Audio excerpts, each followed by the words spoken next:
কে নাকি চাঁপাইনবাবগঞ্জে বসবাস করে, তার নাকি জোরালো দাবি আব্দুর রাজ্জাক বিন ইউসুফ যেন চাঁপাইনবাবগঞ্জের মাটিতে ঢুকতে না পারে।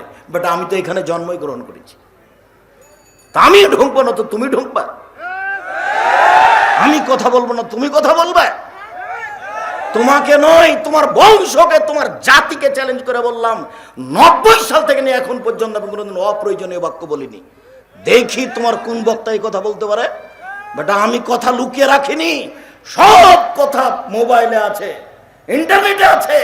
তুমি কত বড় সাহস নিয়ে জন্মগ্রহণ করো, আমি আমার জন্মভূমিতে আসতে পাবো না? তুমি কি পেয়েছ? তোমার কোন নেতা, তোমার কোন বক্তা এই কথা বলতে পারে যে আমি 90 সাল থেকে কোনদিন অপ্রয়োজনীয় বাক্য বলিনি? সেই নেতা আমার চাঁপাইনবাবগঞ্জের বুকে বক্তব্য দিবে, সেই দাবি তোমার, আমার মতো দাবি তোমার বক্তা করে না কেন, করুক না কেন? আরে বেটা, আমার বক্তব্য তুমি বের করো না। আমি তো 90 সাল থেকে প্রতিদিন বলছি, তুমি আমার একটা বাক্য বের করো আমি অপ্রয়োজনীয় বলেছি, একটা বাক্য। একদিন আমি মানুষের কাছে পথ খরচ চেয়েছি, তুমি বলো আমি আমার জন্মভূমিতে আসতে পাবো না? মানে কেন আমার জন্মভূমিতে আসতে পাবো না? তুমি কি পেয়েছো? তোমার এই ক্ষমতা চিরদিন থাকবে না। যেদিন তুমি হারিয়ে যাওয়া সেদিন আমি আসবো ইনশাআল্লাহ। তুমি তোমার ক্ষমতা দেখে মানুষকে এইভাবে খাটো করার, অপমান করার চেষ্টা করিও না। তুমি তোমার হুজুরকে বলিও, তোমার নেতাকে বলিও, আমি তো বলছি 90 সাল থেকে এখন পর্যন্ত আমি কোনোদিন পথ খরচ চাইনি। তুমি তোমার হুজুরকে একটু বলো না যে আপনি কোনোদিন পথ খরচ চাননি, এটা বলেন তো দেখি। আর আমি তো প্রতিদিন বলছি যে কেউ বলুক যে আব্দুর রাজ্জাক সাহেব আপনি আমার কাছে একদিন পথ খরচ চেয়েছিলেন। রংপুর থেকে আমি এমনি চলে এসেছি, 1 টাকা দেয়নি, পরীক্ষা করে দেখেছে, দেখি কি বলে। দিনাজপুর থেকে চলে এসেছি, 1 টাকা দেয়নি, পরীক্ষা করে দেখেছে, দেখি কি করে। ময়মনসিংহ থেকে চলে এসেছি, আমাকে 1 টাকা দেয়নি, পরীক্ষা করে দেখেছে কি বলে। যে না আপনার টাকা নিয়ে আমাকে চলতে হবে, এ কথা আমি ভাবি না কোনো দিন। আল্লাহ আমাকে কত উপরে নিয়ে গেছে সেটা নিজেও ভাবি না। আমি প্রতি মাসে শিক্ষককে বেতন দিই 24 লক্ষ। আমি তো ফকির মানুষ। প্রতি মাসে আমার শিক্ষকের বেতন কত? 24 লক্ষ। 250 জন শিক্ষক শিক্ষিকা। আমার ছাত্র ছাত্রী হচ্ছে 4200। জামিয়া সালাফিয়া বরিশাল, জামিয়া সালাফিয়া দিনাজপুর, জামিয়া সালাফিয়া রূপগঞ্জ নারায়ণগঞ্জ ঢাকা, জামিয়া সালাফিয়া ডাঙ্গিপাড়া পবা রাজশাহী, জামিয়া সালাফিয়া ডাঙ্গিপাড়া পবা রাজশাহী, জামিয়া সালাফিয়া রূপগঞ্জ নারায়ণগঞ্জ ঢাকা। এই 2টা প্রতিষ্ঠানে হলো 4000 ছেলে মেয়ে পড়াশোনা করে, সবে প্রায় আবাসিক ভিন্ন ভিন্ন। 250 জন শিক্ষক শিক্ষিকা, 350 জন এতিম, 500 জন অসহায়। আপনি যান কালকে দেখে আসেন। জামিয়া সালাফিয়া ডাঙ্গিপাড়া পবা রাজশাহী 25 বিঘা জমির উপরে বিশাল ভূখণ্ড। আর জামিয়া সালাফিয়া রূপগঞ্জ নারায়ণগঞ্জ ঢাকা 50 বিঘা জমির উপরে, প্রায় সবই কিনা। ডাঙ্গিপাড়াতে যান, মসজিদটা হলো 90% জমির উপরে, যারা একতলাতে 3000 মানুষ একসাথে সালাত আদায় করতে পারবে, 2 তলা পূর্ণ কমপ্লিট হয়ে আছে। আর যেটা রূপগঞ্জ নারায়ণগঞ্জ ঢাকা, ওটাতে মসজিদের জন্য জমি বরাদ্দ করেছি 200 শতক। মসজিদ হবে যার একতলাতে মুসল্লি সালাত আদায় করতে পারবে 10,000। এশিয়া মহাদেশের আহলে হাদিসের সবচেয়ে বড় মসজিদ। 10,000 মানুষ একসাথে একতলা সালাত আদায় করতে পারবে। আমি তো আপনার গ্রামের মানুষ। আমার না আছে দলীয় ক্ষমতা, না আছে আমার বংশীয় ক্ষমতা, না আছে আমার আপনার এই সামাজিক ক্ষমতা, কোনোই ক্ষমতা নেই। আমি কচুর পাতার পানি টলমল টলমল করে পড়লো কি পড়লো। আমি 10 পয়সার ক্ষতি করিনি। 2 প্রতিষ্ঠানে আমি যদি এক সন্ধ্যা খেয়েছি, আমি খাওয়া খরচ দিয়ে দিয়েছি, আমার নামে ফাইল করা আছে। আমি আপনাদের জামিয়া সালাফের 101 পয়সা সুবিধা ভোগ করি না, 1 পয়সা সুবিধা ভোগ করি না। আমি কাজে সফল হবই হব ইনশাল্লাহ। 2013 সালের 24 আগস্ট রোজ মঙ্গলবার জামিয়া সালাফিয়া রূপগঞ্জ নারায়ণগঞ্জ ঢাকার মাঠে বলেছিলাম, আমার হাতে টাকা নাই এ কথা সত্য, এখানে প্রতিষ্ঠান গড়বে এ কথা সত্য, ইনশাল্লাহ গড়বেই গড়বে। কোটি কোটি টাকা সেখানে খরচ আছে। আমার হাতে টাকা নাই এ কথা সত্য, প্রতিষ্ঠান গড়বে এই কথা সত্য। 2016 সালের 17 ফেব্রুয়ারি রোজ বুধবার বিকাল 4:30টার সময় বলেছিলাম ডাঙ্গিপাড়া জামিয়া সালাফের মাঠে আমার হাতে টাকা নাই, কথা সত্য, এখানে প্রতিষ্ঠান গড়বে, এ কথা সত্য, ইনশাল্লাহ গড়বেই গড়বে। কিভাবে গড়বে তা আমি জানি না, তবে গড়বে নিশ্চিত, অবধারিত গড়বে, অবশ্যই গড়বে, গড়বে গড়বে ইনশাআল্লাহ। আমি চেয়েছিলাম দেবীনগরের মাঠে, দেবীনগরের মাদ্রাসা সরিয়ে মাঠে একটা বড় মাদ্রাসা করা হোক। আমি চেয়েছিলাম দেবীনগর ঈদগাহর মাঠটা বিক্রি করে দিয়ে বাইরে একটা বড় মাঠ করা হোক। কোনো মানুষ আমার কথায় সাড়া দেয়নি। আমি যখন সাড়া দেয়নি কেউ, তখন তাতে সেটা নিয়ে আর আমি কোনো মাথায় রাখিনি। বিভিন্ন জেলাতে প্রতিষ্ঠান গড়াতে পারি, দেবীনগরে পারি না, পারি আলহামদুলিল্লাহ, কিন্তু মানুষ সেভাবে সাড়া দেওয়া প্রয়োজন মনে করে না। তখন আমি নিজে থেকে গেলে আরেকটা উল্টে আর কিছু হয়ে যাবে, যার কারণে আমি পছন্দ করি না। আমি আপনার দোয়ার ভিখারি, শুধুমাত্র দোয়া করবেন। জামিয়া সালাফিয়াতে আপনাকে টাকা দিতে হবে এই কথা আমি বলিনি। আমি বলেছি এই দেশের মাটিতে জামিয়া সালাফিয়া থেকে ছেলেরা বাংলা, ইংরেজি, আরবি উন্নত মানের শিক্ষা অর্জন করে জাতির অন্যায়ের বিরুদ্ধে লড়বে, মুখে কলমে মিডিয়ায় লড়বে, লড়ছেও। কলমে চলছে মাসিকা লিতেসাম পত্রিকা, যার 50টা উত্তর হয়। এখানে আপনাদের বাগডাঙ্গার ছেলে আব্দুল বারী এই পত্রিকার মূলত দায়িত্ব পালন করে। আরো সবাই আছে, 10 জন খালি মুফতি আছে, 50টা প্রশ্নের উত্তর আছে। এটা জাতীয় সম্পদ, জামিয়া সালাফের মুখপাত্র। আরো অনেক বই পুস্তক আছে, সব এখান থেকে বের করা হয়। অনলাইনে ইতেসাম টিভি আছে, অনলাইনে বের করা হয় টিভির মাধ্যমে, মিডিয়ার মাধ্যমে। আর আমরা তো মাঠে আছি, ধারাবাহিক পাওয়া যাবে ইনশাআল্লাহ। দয়া করে ত্যাগ করুন। সম্মানিত দিনী ভাই বোন, আপনারা জানেন সালাত একটি ব্যতিক্রম ইবাদত। সালাত এমন একটি ইবাদত যার উপরে নির্ভর করে অন্যান্য ইবাদত। পৃথিবীতে যত ইবাদত আছে সব ইবাদত নির্ভর করে সালাতের উপরে। আমরা জানি ইবাদতের জগতে সবচেয়ে দামি ইবাদত সিয়াম, রোজা। আপনি একটু এদিকে আগে আসুন, বাম পাশের লোকগুলো যেন দেখতে পাই। ইবাদতের জগতে সবচেয়ে দামি ইবাদত সিয়াম। সিয়াম, রোজার তুলনায় ইবাদতের জগতে এত দামি ইবাদত নেই। রাসূল সাল্লাল্লাহু আলাইহি ওয়াসাল্লাম বলেন, কুল্লু আমাল ইবনে আদম ইজাফুল হাসান ইলা সাবে মিয়া ইলা আসরে মিয়া ইলা সাবে মিয়াতে যায়ফ। প্রত্যেকটা আদম সন্তানের নেকি দেওয়া হবে 10 থেকে 700 পর্যন্ত, আরো আরো আরো। তো যে যেটাই করুক আল্লাহ তাআলা ফেরেশতাকে বলবেন তার নেকিটা তুমি দিয়ে দাও। কে যদি সুবহানাল্লাহ বলে তার নেকি আল্লাহ ফেরেশতাকে দিতে বলবেন। কেউ যদি হজ করে তাহলে আল্লাহ ফেরেশতাকে নেকি দিতে বলবেন। তবে সিয়াম ফাইনাহু লি ওয়া আনা আজিজু বিহি, সিয়াম হলো আমার ব্যাপার প্রতিদান, আমি দিব। আল্লাহ তাআলা বলছেন সিয়াম আমার ব্যাপার প্রতিদান আমি দিব। ইবাদতের জগতে একটা ইবাদত পৃথিবীতে যার বিনিময় আল্লাহ তাআলা নিজ হাতে দেন। আল্লাহ তাআলা নিজ হাতে কি দিবেন? জান্নাত দিবেন। তো ইবাদতের জগতে সিয়ামের তুলনায় কোনো ইবাদত পৃথিবীতে নেই।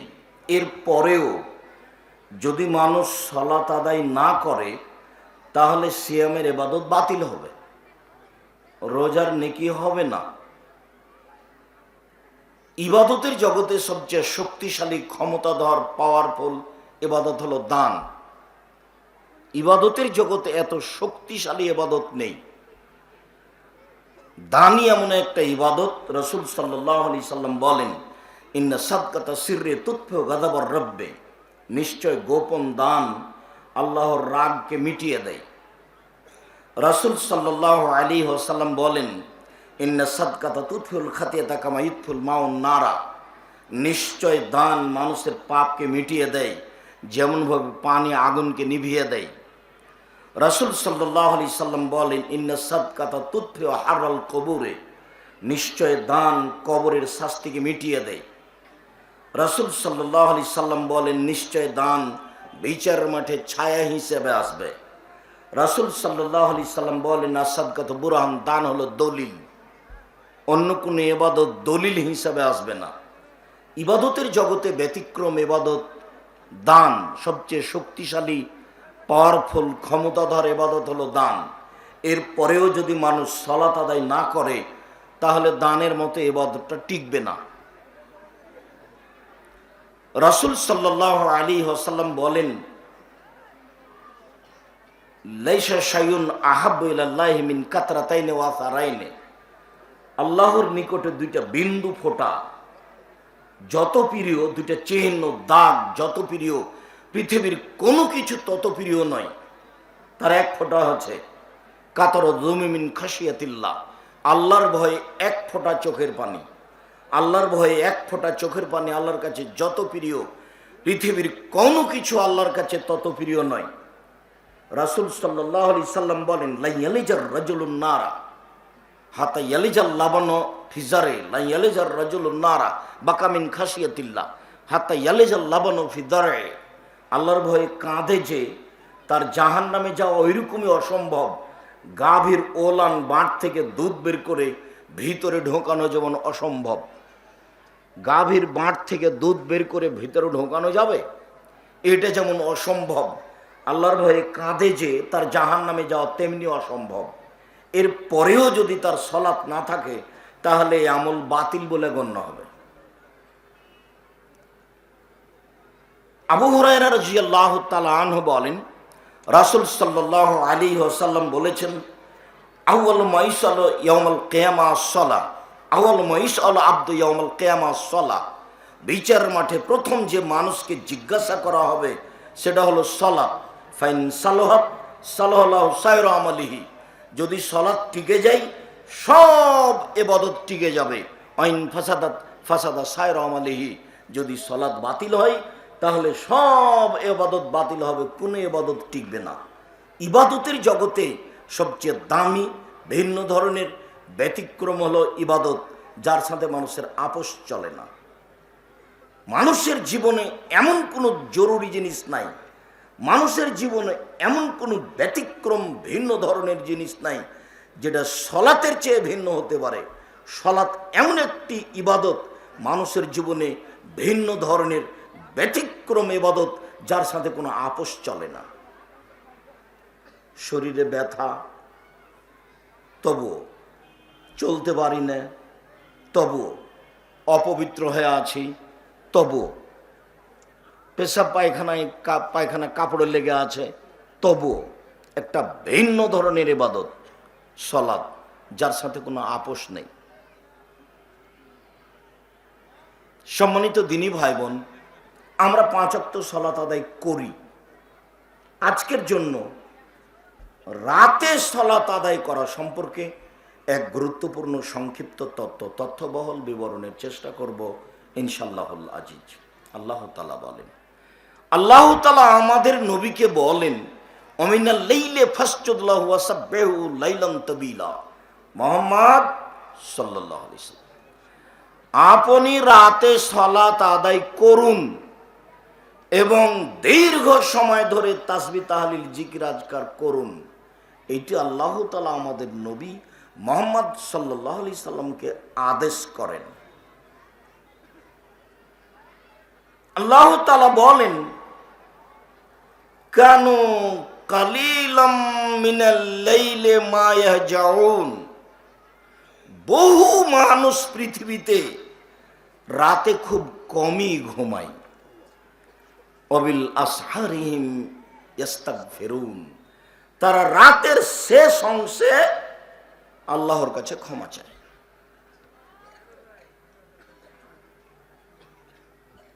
পৃথিবীতে খুব কম মানুষই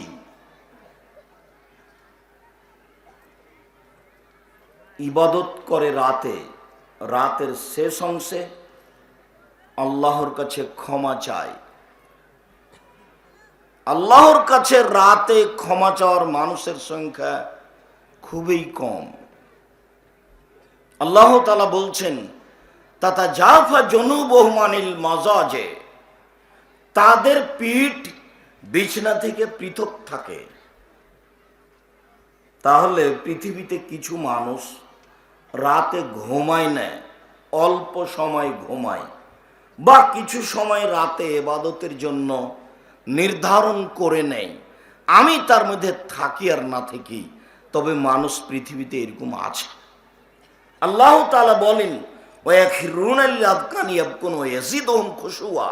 পৃথিবীতে হাজারো মানুষ একেবারে আল্লাহর ভয়ে কেঁদে মাটিতে লুটিয়ে পড়ে, তাদের কান্নার শব্দ তাদের ভীতিকে আরো বেশি করে দেয়। হয়তো বা আমি তার মধ্যে নই, আপনি তার মধ্যে নন। আমি আর আপনি এসব যুবক বোকা ছেলেগুলি, তো ওদের তো মোবাইলই বন্ধ হয় রাত 2টা 3টায়, তো লম্বা বড় মোবাইল রেখেছে, সব সময় ল্যাংটা মেয়ে নাচছে, জেনায় লিপ্ত। ও কি রাতের দাম দিবে?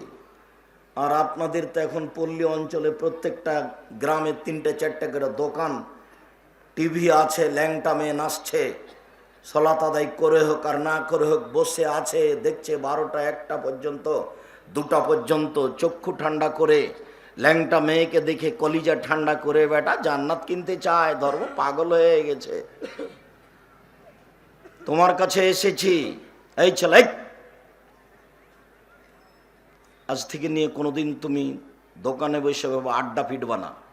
মানুষের জীবনে 4টা জরুরি কাজ মনে রেখো তুমি।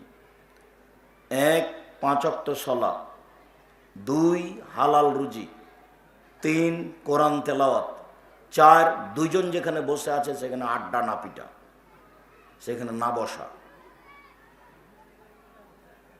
তুমি দোকানে বসে ল্যাংটা মেয়ে দেখে দিন রাত কাটাও, তুমি ভালো, এই কথা কে বলেছে? তুমি শয়তান। তোমাকে ভালো কে বলে? তুমি পশু প্রাণীর মতো, বুঝেও বুঝে না ওরা অন্তর আছে, বুঝে না, দেখেও দেখে না ওরা চক্ষু আছে, দেখে না, শুনেও শোনে না ওরা কান আছে, শোনে না। উলাইকা কালানাম, তারা পশু প্রাণীর মতো, তারা গরু ছাগলের মতো, তারা কুকুর শ্রীগালের মতো, বালহাজাল, বরং তার চেয়ে খারাপ।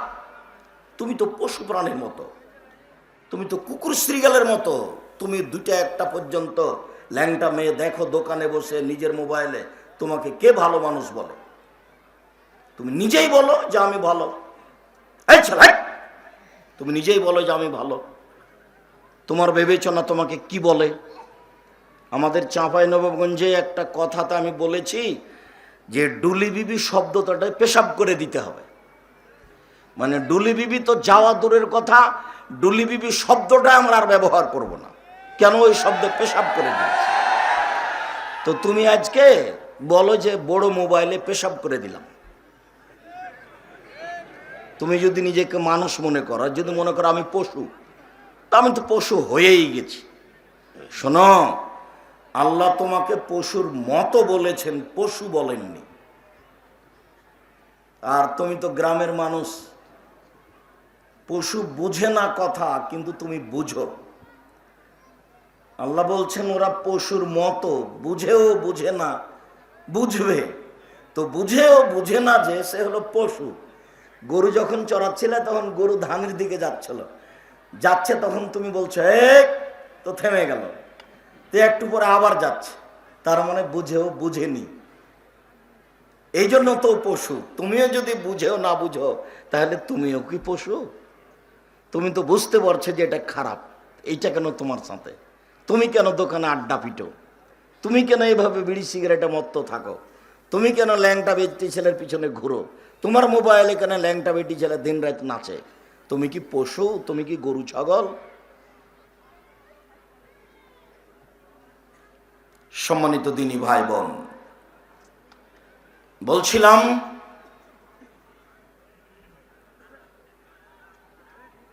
আমাদেরকে আল্লাহর কাছে কিছু চাইতে হলে, পেতে হলে রাতে সালাত আদায় করা শিখতে হবে।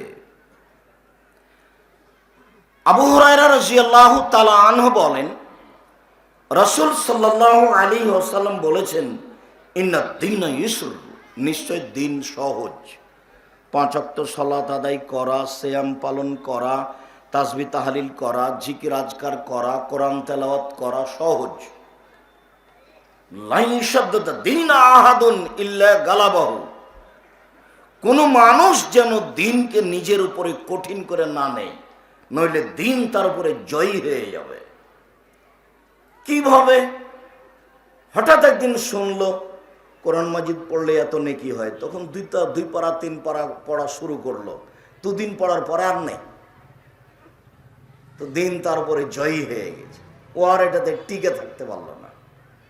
তাই রাসূল সাল্লাল্লাহু আলাইহি ওয়াসাল্লাম বলেন, ফাসাদ্দিদু, মধ্যম পন্থায় ইবাদত করো, যা তোমার জন্য সহজ, নিয়মিত করতে পারো। অকারিবু, পরিমিত হিসাব করে ইবাদত করো, যা তোমার জন্য সহজ। অবশেরু, সুসংবাদ গ্রহণ করো, পরস্পরকে সুসংবাদ দাও, কেউ কাউকে দিনের ব্যাপারে কিছু বলে বিপাকে ফেলিও না। ওয়াস্তাইনু বিল গুদওয়াতি ওয়ার রাওহা ওয়া শাইয়্যি মিনাদ দুলজা, আর 3টা সময় আল্লাহর কাছে সাহায্য চাও, একটা সকালে, বিকালে, রাতের কিছু অংশে, সূর্য ডুবার পূর্বে, সূর্য ওঠার পূর্বে, আর রাত 2টা, 1টা, 3টার পরে। সূর্য ডুবার পূর্বে এটা খুব কঠিন, কাবলা তলুই শামস কাবলাল গরুব।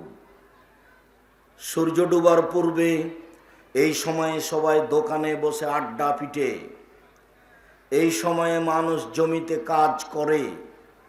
সূর্য ডুবার আধা ঘন্টা 40 মিনিট পূর্বে মসজিদে বা কোথাও বসে তাসবিহ তাহলিল জিকির আজকার করা মানুষের জন্য কঠিন।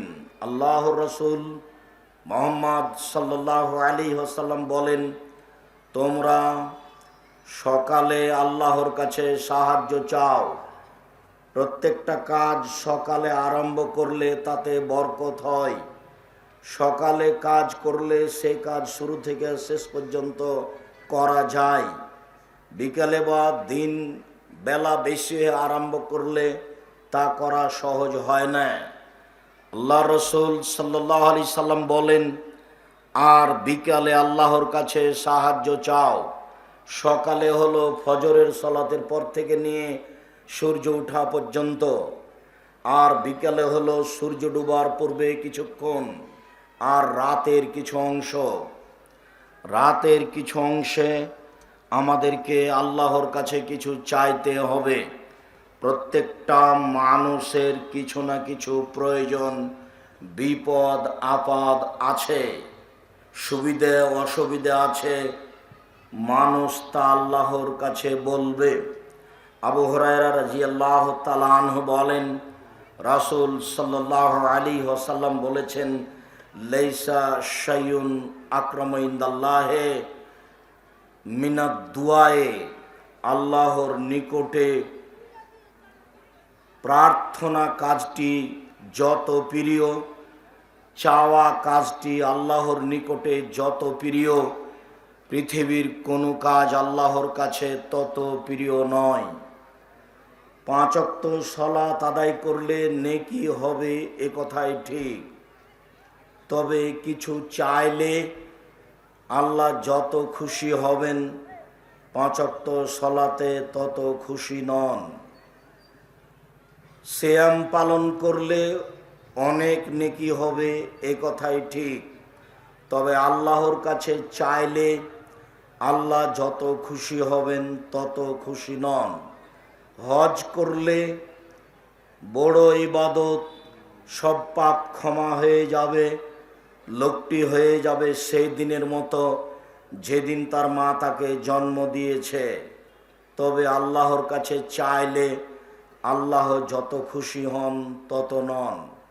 আল্লাহর কাছে চাইলে আল্লাহ তাআলা সবচেয়ে বেশি খুশি হন। মানুষের স্বভাব আর আল্লাহর গতি দুটাই এক নয়। আপনি যতবার বলবেন, আল্লাহ তুমি আমাকে নবাবগঞ্জ শহরে 2 কাঠা জমির ব্যবস্থা করে দাও, তিনি তত বেশি খুশি হবেন। যতবার বলবেন তত বেশি খুশি হবেন, যতবার বলবেন তত বেশি খুশি হবেন। মানুষের স্বভাব এর বিপরীত। মানুষের কাছে কালকে 5,000 টাকা চেয়ে নিয়ে এসেছেন বিপদে পড়ে, আজকে যদি আবার চাইতে যান তাহলে বলবে তোর জন্য কি টাকা বানায়? মানুষের স্বভাব আর আল্লাহর গতি এক নয়, যার কারণে রাসূল সাল্লাল্লাহু আলাইহি ওয়াসাল্লাম বলেন, লাইসা শাইউন আকরামা ইনদাল্লাহি মিনাদ দুআয়ে। আবার হাত তুলে চাইলে আল্লাহ ফেরত দিতে লজ্জা পান। আব্দুর রাজ্জাক সাহেব, আপনি তো হাত তুলে দোয়া বন্ধ করেছেন, আবার ঘুরে কি ওই দিকে গেলেন? না, সেইটা বলিনি। এদেশে একটা বই পাওয়া যায়, আইনে রাসূল সাল্লাল্লাহু আলাইহি ওয়াসাল্লাম দোয়া অধ্যায়, তাতে 35টি হাদিস দেওয়া আছে হাত তুলে দোয়া করার ব্যাপারে। বেশ কিছু জৈব দেওয়া আছে, 16টা স্থান উল্লেখ করা আছে কোথায় কোথায় হাত তুলে দোয়া করা যায়। তার একটি হাদিস আছে, হাত তুলে দোয়া করলে হাতটা খালি ফিরিয়ে দিতে আল্লাহ তাআলা লজ্জা পান। আল্লাহর কাছে চাইলে যেটা চাইবেন আল্লাহ সেটাই দিবেন।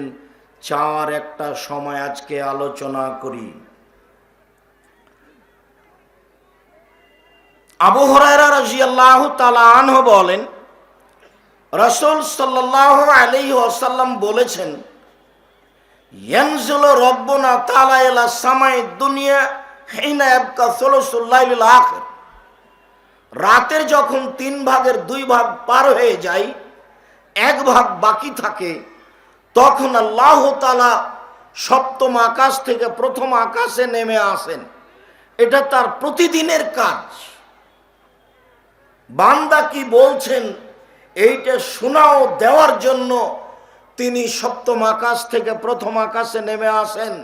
নেমে এসে বলেন, মায়াদুনি, কে আমার কাছে চাই, ফাউতিয়াহু, যে যা চায় আমি তাকে তাই দিয়ে দিব। মায়াসালুনি ফাউতিয়াহু, কে আমার কাছে কিছু চাই আমি তাকে সেটা দিয়ে দিব। মায়াস্তাগফিরুনি ফাগফিরালাহু, কে আমার কাছে ক্ষমা ভিক্ষা চাই আমি তাকে ক্ষমা করে দিব। যে আমাকে ডাকে আমি তার ডাকে সাড়া দিব। যে আমার কাছে কিছু চাই, যা চাই আমি তাই দিয়ে দিব। কে আমার কাছে ক্ষমা ভিক্ষা চাই আমি তাকে ক্ষমা করে দিব। এইটা রাতের 3 ভাগের 2 ভাগ পার হওয়ার পরে।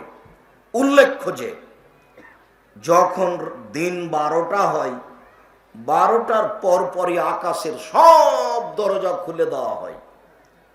ওই সময়ে মানুষ 2 রাকাত 4 রাকাত সালাত আদায় করে যা চাইবে সেটাই দেওয়া হবে। উল্লেখ্য যে রাত 12টার পরপরই আকাশের সব দরজা খুলে দেওয়া হয়।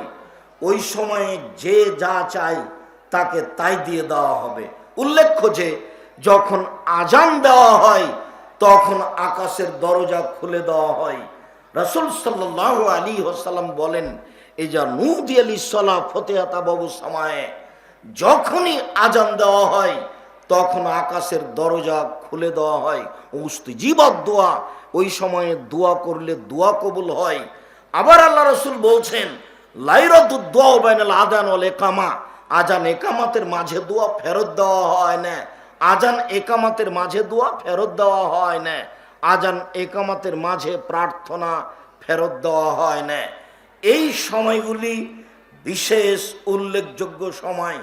তবে রাতের 3 ভাগের 2 ভাগ পার হওয়ার পরে আল্লাহর কাছে চাওয়া বিষয়টি আরো গুরুত্ব বহন করে। এর ব্যাপারে রাসূল সাল্লাল্লাহু আলাইহি সাল্লাম আরো বলেন। জাবের রাদিয়াল্লাহু তাআলা আনহু বলেন, রাসূল সাল্লাল্লাহু আলাইহি ওয়াসাল্লাম বলেছেন, ইন্না ফিল লাইলি লা সাআ লা ইয়াফিকুহা রাজুলুন মুসলিম, নিশ্চয় রাতের একটা সময় রয়েছে, নিশ্চয় রাতে একটা অল্প সময় রয়েছে। ওই সময়ে যে কোনো পুরুষ যে কোনো নারী, ওই সময়ে যে কোনো পুরুষ যে কোনো নারী, ওই সময়ে যে কোনো পুরুষ যে কোনো নারী ইয়াসআলুল্লাহ মিন আমরি দুনিয়া ওয়াল আখিরা, পরকালের কিছু বা ইহকালের কিছু, পরকালের কিছু বা ইহকালের কিছু আল্লাহর কাছে চায়। ইল্লা তাহু ইয়াহু, আল্লাহ তাকে দিবেনই, দিবেন, অবশ্যই দিবেন, অবশ্যই দিবেন। ওই সময়ে মানুষ আল্লাহর কাছে কিছু চাইলে দিবেন। আপনি তো রাত 2টায় ঘুমিয়েছেন টিভি বন্ধ করে, তুমি তো রাত 2টায় ঘুমিয়েছো মোবাইল বন্ধ করে, তুমি কখন চাইবা? তোমার চাওয়ার কি আছে? জাবের রাদিয়াল্লাহু তাআলা আনহু বলেন, রাসূল সাল্লাল্লাহু আলাইহি ওয়াসাল্লাম বলেছেন, মা মিন মুসলিমিন ইয়াবিতু আলা যিকরিল্লাহি তাহিরান ফায়াতার মিনাল লাইলি ফায়াসালুল্লাহ খাইরান ইল্লা তাহু ইয়াহু। মানুষ যদি রাতে দোয়া পড়ে ঘুমায়, অজু করে ঘুমায়, শেষ রাতে উঠে যদি কিছু কল্যাণ চাই, ভালো কিছু চায়, আল্লাহ তাআলা তাকে দিবেন। অত্র হাদিসে ঘুমানোর ব্যাপারে একটু নিয়ম বেশি বলা হলো, তা হলো অজু করে ঘুমাতে হবে, দোয়া পড়ে ঘুমাতে হবে। দোয়া তো জানা আছে, ছোট্ট দোয়া, আল্লাহুম্মা বিসমিকা আমুতু ওয়া আহইয়া, হে আল্লাহ তোমার নামে মারা যাচ্ছি, তোমার নামে জীবিত হব। এছাড়া আপনার যদি দোয়া আরো মুখস্থ থাকে বলতে পারেন, আল্লাহুম্মা আসলামতু নাফসি ইলাইকা ওয়া ওয়াজ্জাহতু ওয়াজহি ইলাইকা ওয়া ফাওয়াজতু আমরি ইলাইকা আলজাতু জাহরি ইলাইকা রাগবাতা রাহাবাতান ইলাইকা লা মালজা মিনকা ইল্লা ইলাইকা আমানতু বিকিতাবিকা আল্লাযী আনজালতা ওয়া নাবিয়িকা আল্লাযী আরসালতা। রাসূল সাল্লাল্লাহু আলাইহি সাল্লাম রাতে যখন ঘুমাতেন তখন ডান কাতে শুয়ে এই দোয়া পড়ে ঘুমাতেন বলে আয়েশা রাদিয়াল্লাহু তাআলা আনহার বিবরণ। সম্মানিত দিনী ভাই বোন, অত্র হাদিসে রাসূল সাল্লাল্লাহু আলাইহি সাল্লাম যা বলেছেন যে রাতে কিছু চেয়ে পেতে হলে অজু করে ঘুমাতে হবে, তবে আগের হাদিসে অজুর কথা উল্লেখ নেই।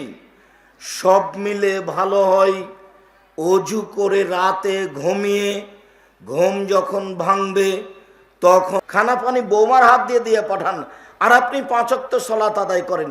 এভাবে আপনি জান্নাত কিনতে পারবেন? ঝুলন্ত অবস্থায় জান্নাত কিনা যাবে না, ইবাদতই কবুল হবে না। আপনি তাকে মেনে নেন, তিতা লাগলেও মিঠা লাগলেও। যদি আপনি বুঝেন যে তার মুখের ভাষা এমন, তার স্বভাব চালচলন এমন যে তাকে আমি মেনে নিতে পারি না, তাহলে আপনি খোলা তালাক করে নেন, তার সাথে সম্পর্ক বিচ্ছিন্ন করেন। ওও বাঁচুক, আপনিও বাঁচেন। কিন্তু আপনি মাঝামাঝি থেকে গেলেন, কথাও বলেন না, কাজও করেন না, 1 গ্লাস পানি চাইলে ঠেক্কস করে সামনে দিয়ে সরে চলে আসেন, এটা তো ঠিক নয়।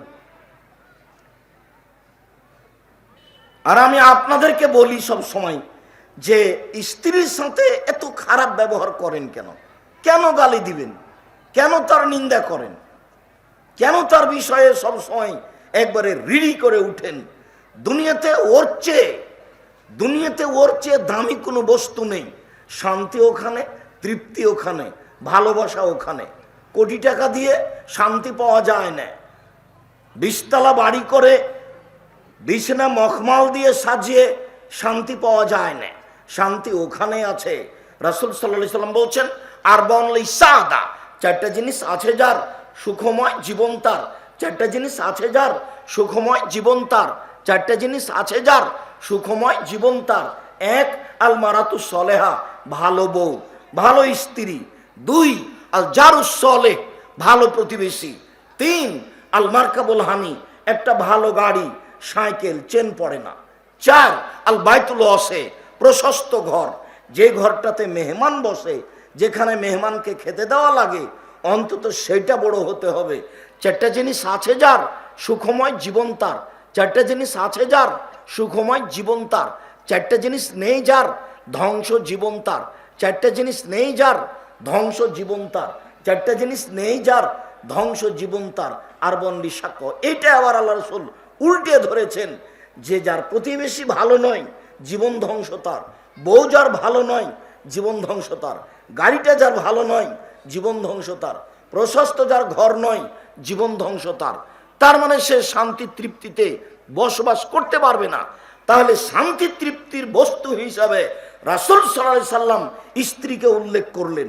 আর আল্লাহ তাআলা বলছেন যে আমি তোমাদের স্ত্রীদেরকে সৃষ্টি করেছি তোমাদের শান্তি তৃপ্তির জন্য। তো যেখানে শান্তি আছে, যেখানে তৃপ্তি আছে, সেখানে আবার গালি হয় কি করে, সেখানে আবার মারা হয় কি করে? দিয়েড়ে বসবাস করলে কি বউকে এভাবে মারতে হবে, এভাবে গালি দিতে হবে? দিনরাত বাড়িতে কাজ করে দিচ্ছে, গোবর তুলে ওই নুন্দা গড়িয়ে দিচ্ছে, ভাত রান্না করে দিচ্ছে, আবার পোয়াল শুকিয়ে দিচ্ছে, যার জন্য মনে করছেন যে বউ মনে হয় এরকমই করে। জি না, একটু 19-20 হলে আবার মুখখান খারাপ হয়ে যায়। আজ থেকে আর কোনোদিন মুখ খারাপ করবেন না, গালি দিবেন না, আপনার জন্য এসেছি। যদি আজ থেকে বউকে গালি দেন বুঝবেন যে আমার স্বভাবই খারাপ, আমি মানুষই নয়, আমি পশু প্রাণীর মতো হয়ে গেছি। কেন আপনি গালি দিবেন আপনার বউকে? ও আর এক বাড়ি থেকে এসেছে। গালি দেওয়া কোন স্বভাব? যদি চাঁপাই নবাবগঞ্জের মানুষ শ্বশুরের কাছে যৌতুক নেয় অন্যান্য ডিস্ট্রিক্টে রংপুর, লালমনিরহাট, নীলফামারী, কুড়িগ্রাম, পঞ্চগড়, ঠাকুরগাঁ, গাইবান্ধা, জয়পুরহাট, বগুড়া এইসব ডিস্ট্রিক্টে নেয়। চাঁপাই নবাবগঞ্জের মানুষ শ্বশুরের কাছে যৌতুক নেয়।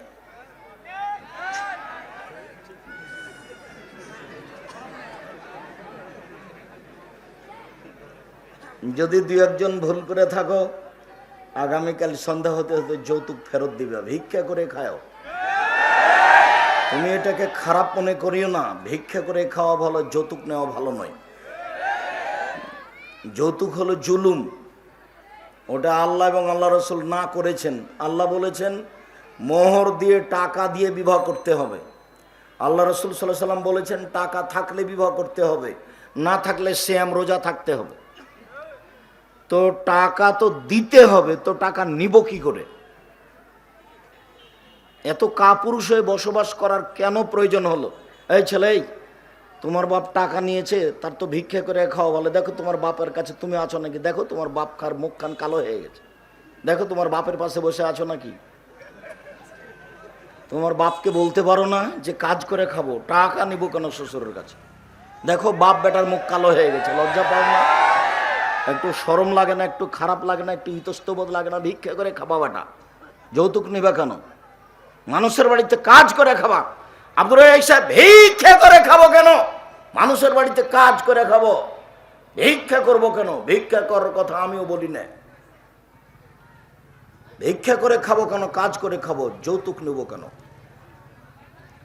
স্ত্রীর সাথে ভালো আচরণ করতে হবে, গালি দিতে হবে না, কটু কথা বলতে হবে না। ও খুব দামি সম্পদ, খুব দামি জিনিস, তাকে ঘেরে রাখতে হয়, ঢেকে রাখতে হয়। চাঁপাই নবাবগঞ্জের বাড়ি ঘর ঠিক চতুর্দিক ঘেরা আছে বটে, কিন্তু চাঁপাই নবাবগঞ্জের মহিলারা বুঝলো যে গোটা গ্রামের লোক সবাই হলো চাচা, সবাই হলো ভাই। তো এইটা তো নোংরা নীতি, এটা তো খারাপ স্বভাব, এটা তো নোংরা নীতি, এটা তো খারাপ স্বভাব। গোটা গ্রামের লোক, সে আমার প্রতিবেশী, কিন্তু সে আমার ভাই হলো কখন? সে আমার চাচা হলো কখন? আমি তাকে গ্রাম্য চাচা বলে ডাকি, কিন্তু সে আমার বাড়িতে ঢুকে আমার পাশে বসে থাকবে, এটা তো হতে পারে না। সাতক্ষীরা খুলনাতে বাড়ি ঘেরা নেই, ওইদিকে একটা ঘর, এদিকে একটা ঘর, মধ্যে গরুর গাড়ির রাস্তা, এটাই নাকি বাড়ি। এরকম ভাবে তাদের জীবিকা নির্বাহ চলছে। রান্নাঘর একদিকে, থাকার ঘর একদিকে, গোটাটাই ফাঁকা। চাঁপাই নবাবগঞ্জে এরকম কোনো বাড়ি নাই, সবটাই ঘেরা আছে, কিন্তু গোটা গ্রামের লোকই নাকি চাচা, আর গোটা গ্রামের লোকই নাকি ভাই। কিভাবে ওরকম চাচা হলো? তাহলে তো চট্টগ্রামের মতো হয়ে গেল। চট্টগ্রামে বিবাহের দিন একটা উকিল ধরে, এদিকে উকিল ধরে, তবে ওটা উকিল বাপ নয়। ওরা ধরে যে এটা উকিল বাপ, সেদিন থেকে বাপ নাকি আর বাপ নয়, সেদিন থেকে উকিলে নাকি বাপ। এখন ওই উকিলে ওই মেয়েকে নিয়ে আসে, আবার এই উকিল বাপই ওই মেয়ের বাড়িতে বেড়াতে যায়। এখন ওরা আজ থেকে বাপ বেটি, বাপ নাকি আর বাপ নয়, এইভাবেই চলছে। যদি আমি বলেছি চাঁপাইনবাবগঞ্জ জেলায় বিবাহের এমন কোনো কাজ নাই যেটা জায়েজ। বড় বড় আলেম ওলামা পাশে বসে আছেন, আমার চোখে আঙ্গুল দিয়ে দেখাতে হবে আব্দুর রাজ্জাক সাহেব কথা ভুল হয়েছে, ফিরিয়ে নিতে হবে। চাঁপাইনবাবগঞ্জের এই নীতিটা জায়েজ আছে। গোটা গ্রামের মেয়েরা চিল্লা চিল্লি করে গীত গাইবে আর খিট্টির রান্না করবে, এটার জায়েজ বৈধতা দিতে হবে। মেয়ে বায়না করতে হবে, সবাই মিলে তাকে দেখবে, এর বৈধতা দেখাতে হবে। বায়না করার সময়তে মেয়ের হাতে টাকা দিতে হবে, টাকা গুনবে, সবাই মিলে মেয়েকে দেখতে আসবে, এর বৈধতা দিতে হবে। গোটা গ্রামের লোক তার মুখে ক্ষীর তুলে দিতে হবে। কি বউ নাকি মুখে, বউয়ের মুখে ক্ষীর তুলে দিতে হয়, সাদকা সমান নাকি হয়। গোটা গ্রামের লোক মুখে ক্ষীর তুলে দিবে, এর বৈধতা দিতে হবে। এতগুলি মানুষ ডুলি বিবি সহ বিবাহতে যেতে হবে, তার বৈধতা দিতে হবে। ওখানে বসেছি তার মাঝা খরচ দিতে হবে, ওখানে পান বেঁধে যেতে হবে, এর বৈধতা দিতে হবে। বিবাহ পড়ানোর সময় মেয়ের কাছে যেতে হবে, তার বৈধতা দিতে হবে। বিবাহ পড়ানো হলে বর কনেকে এক জায়গাতে বসিয়ে হাজারো লক্ষ মানুষের সামনে গলায় মালা দিতে হবে, এর বৈধতা দিতে হবে। পরের দিন ক্ষীরকাঁচি বরহন্তা হতে হবে, ডবল ছেলের পক্ষ থেকে, মেয়ের পক্ষ থেকে অর্ধেক জুলুম, এই নোংরা বর্বর জঘন্য অসভ্য নীতির বৈধতা দিতে হবে। অন্যথায় আজকে পেশাব করে উঠাতে হবে, এই নীতিতে পেশাব করে দিলাম। রাসূল সাল্লাল্লাহু আলাইহি সাল্লামের পদ্ধতিতেই ফিরে পাবো যে কোনো মূল্যে। আমার জানা অনুপাতে আমি আপনার বাড়ির পাশের মানুষ, এই গ্রামেই দেবীনগরে জন্ম নিয়ে বড় হয়েছি, আমার চোখে ধুলা দেওয়ার মতো কোনো সুযোগ নেই। আর শরীয়ত আমি তদন্ত করি। আমার চেয়ে আপনি সতেজ ব্রেনের এ কথা ঠিক, তবে দিন রাত ফতোয়া লিখা আমার কাজ, এ কথাও ঠিক। আমি দিন রাত কলমে ফতোয়া লিখি, ঠিক বেঠিক আমি দেখি। আপনি সতেজ ব্রেনের মানুষ, এ কথাও ঠিক। আর আমি দিন রাত ফতোয়া লিখি, দেখি, এ কথাও ঠিক।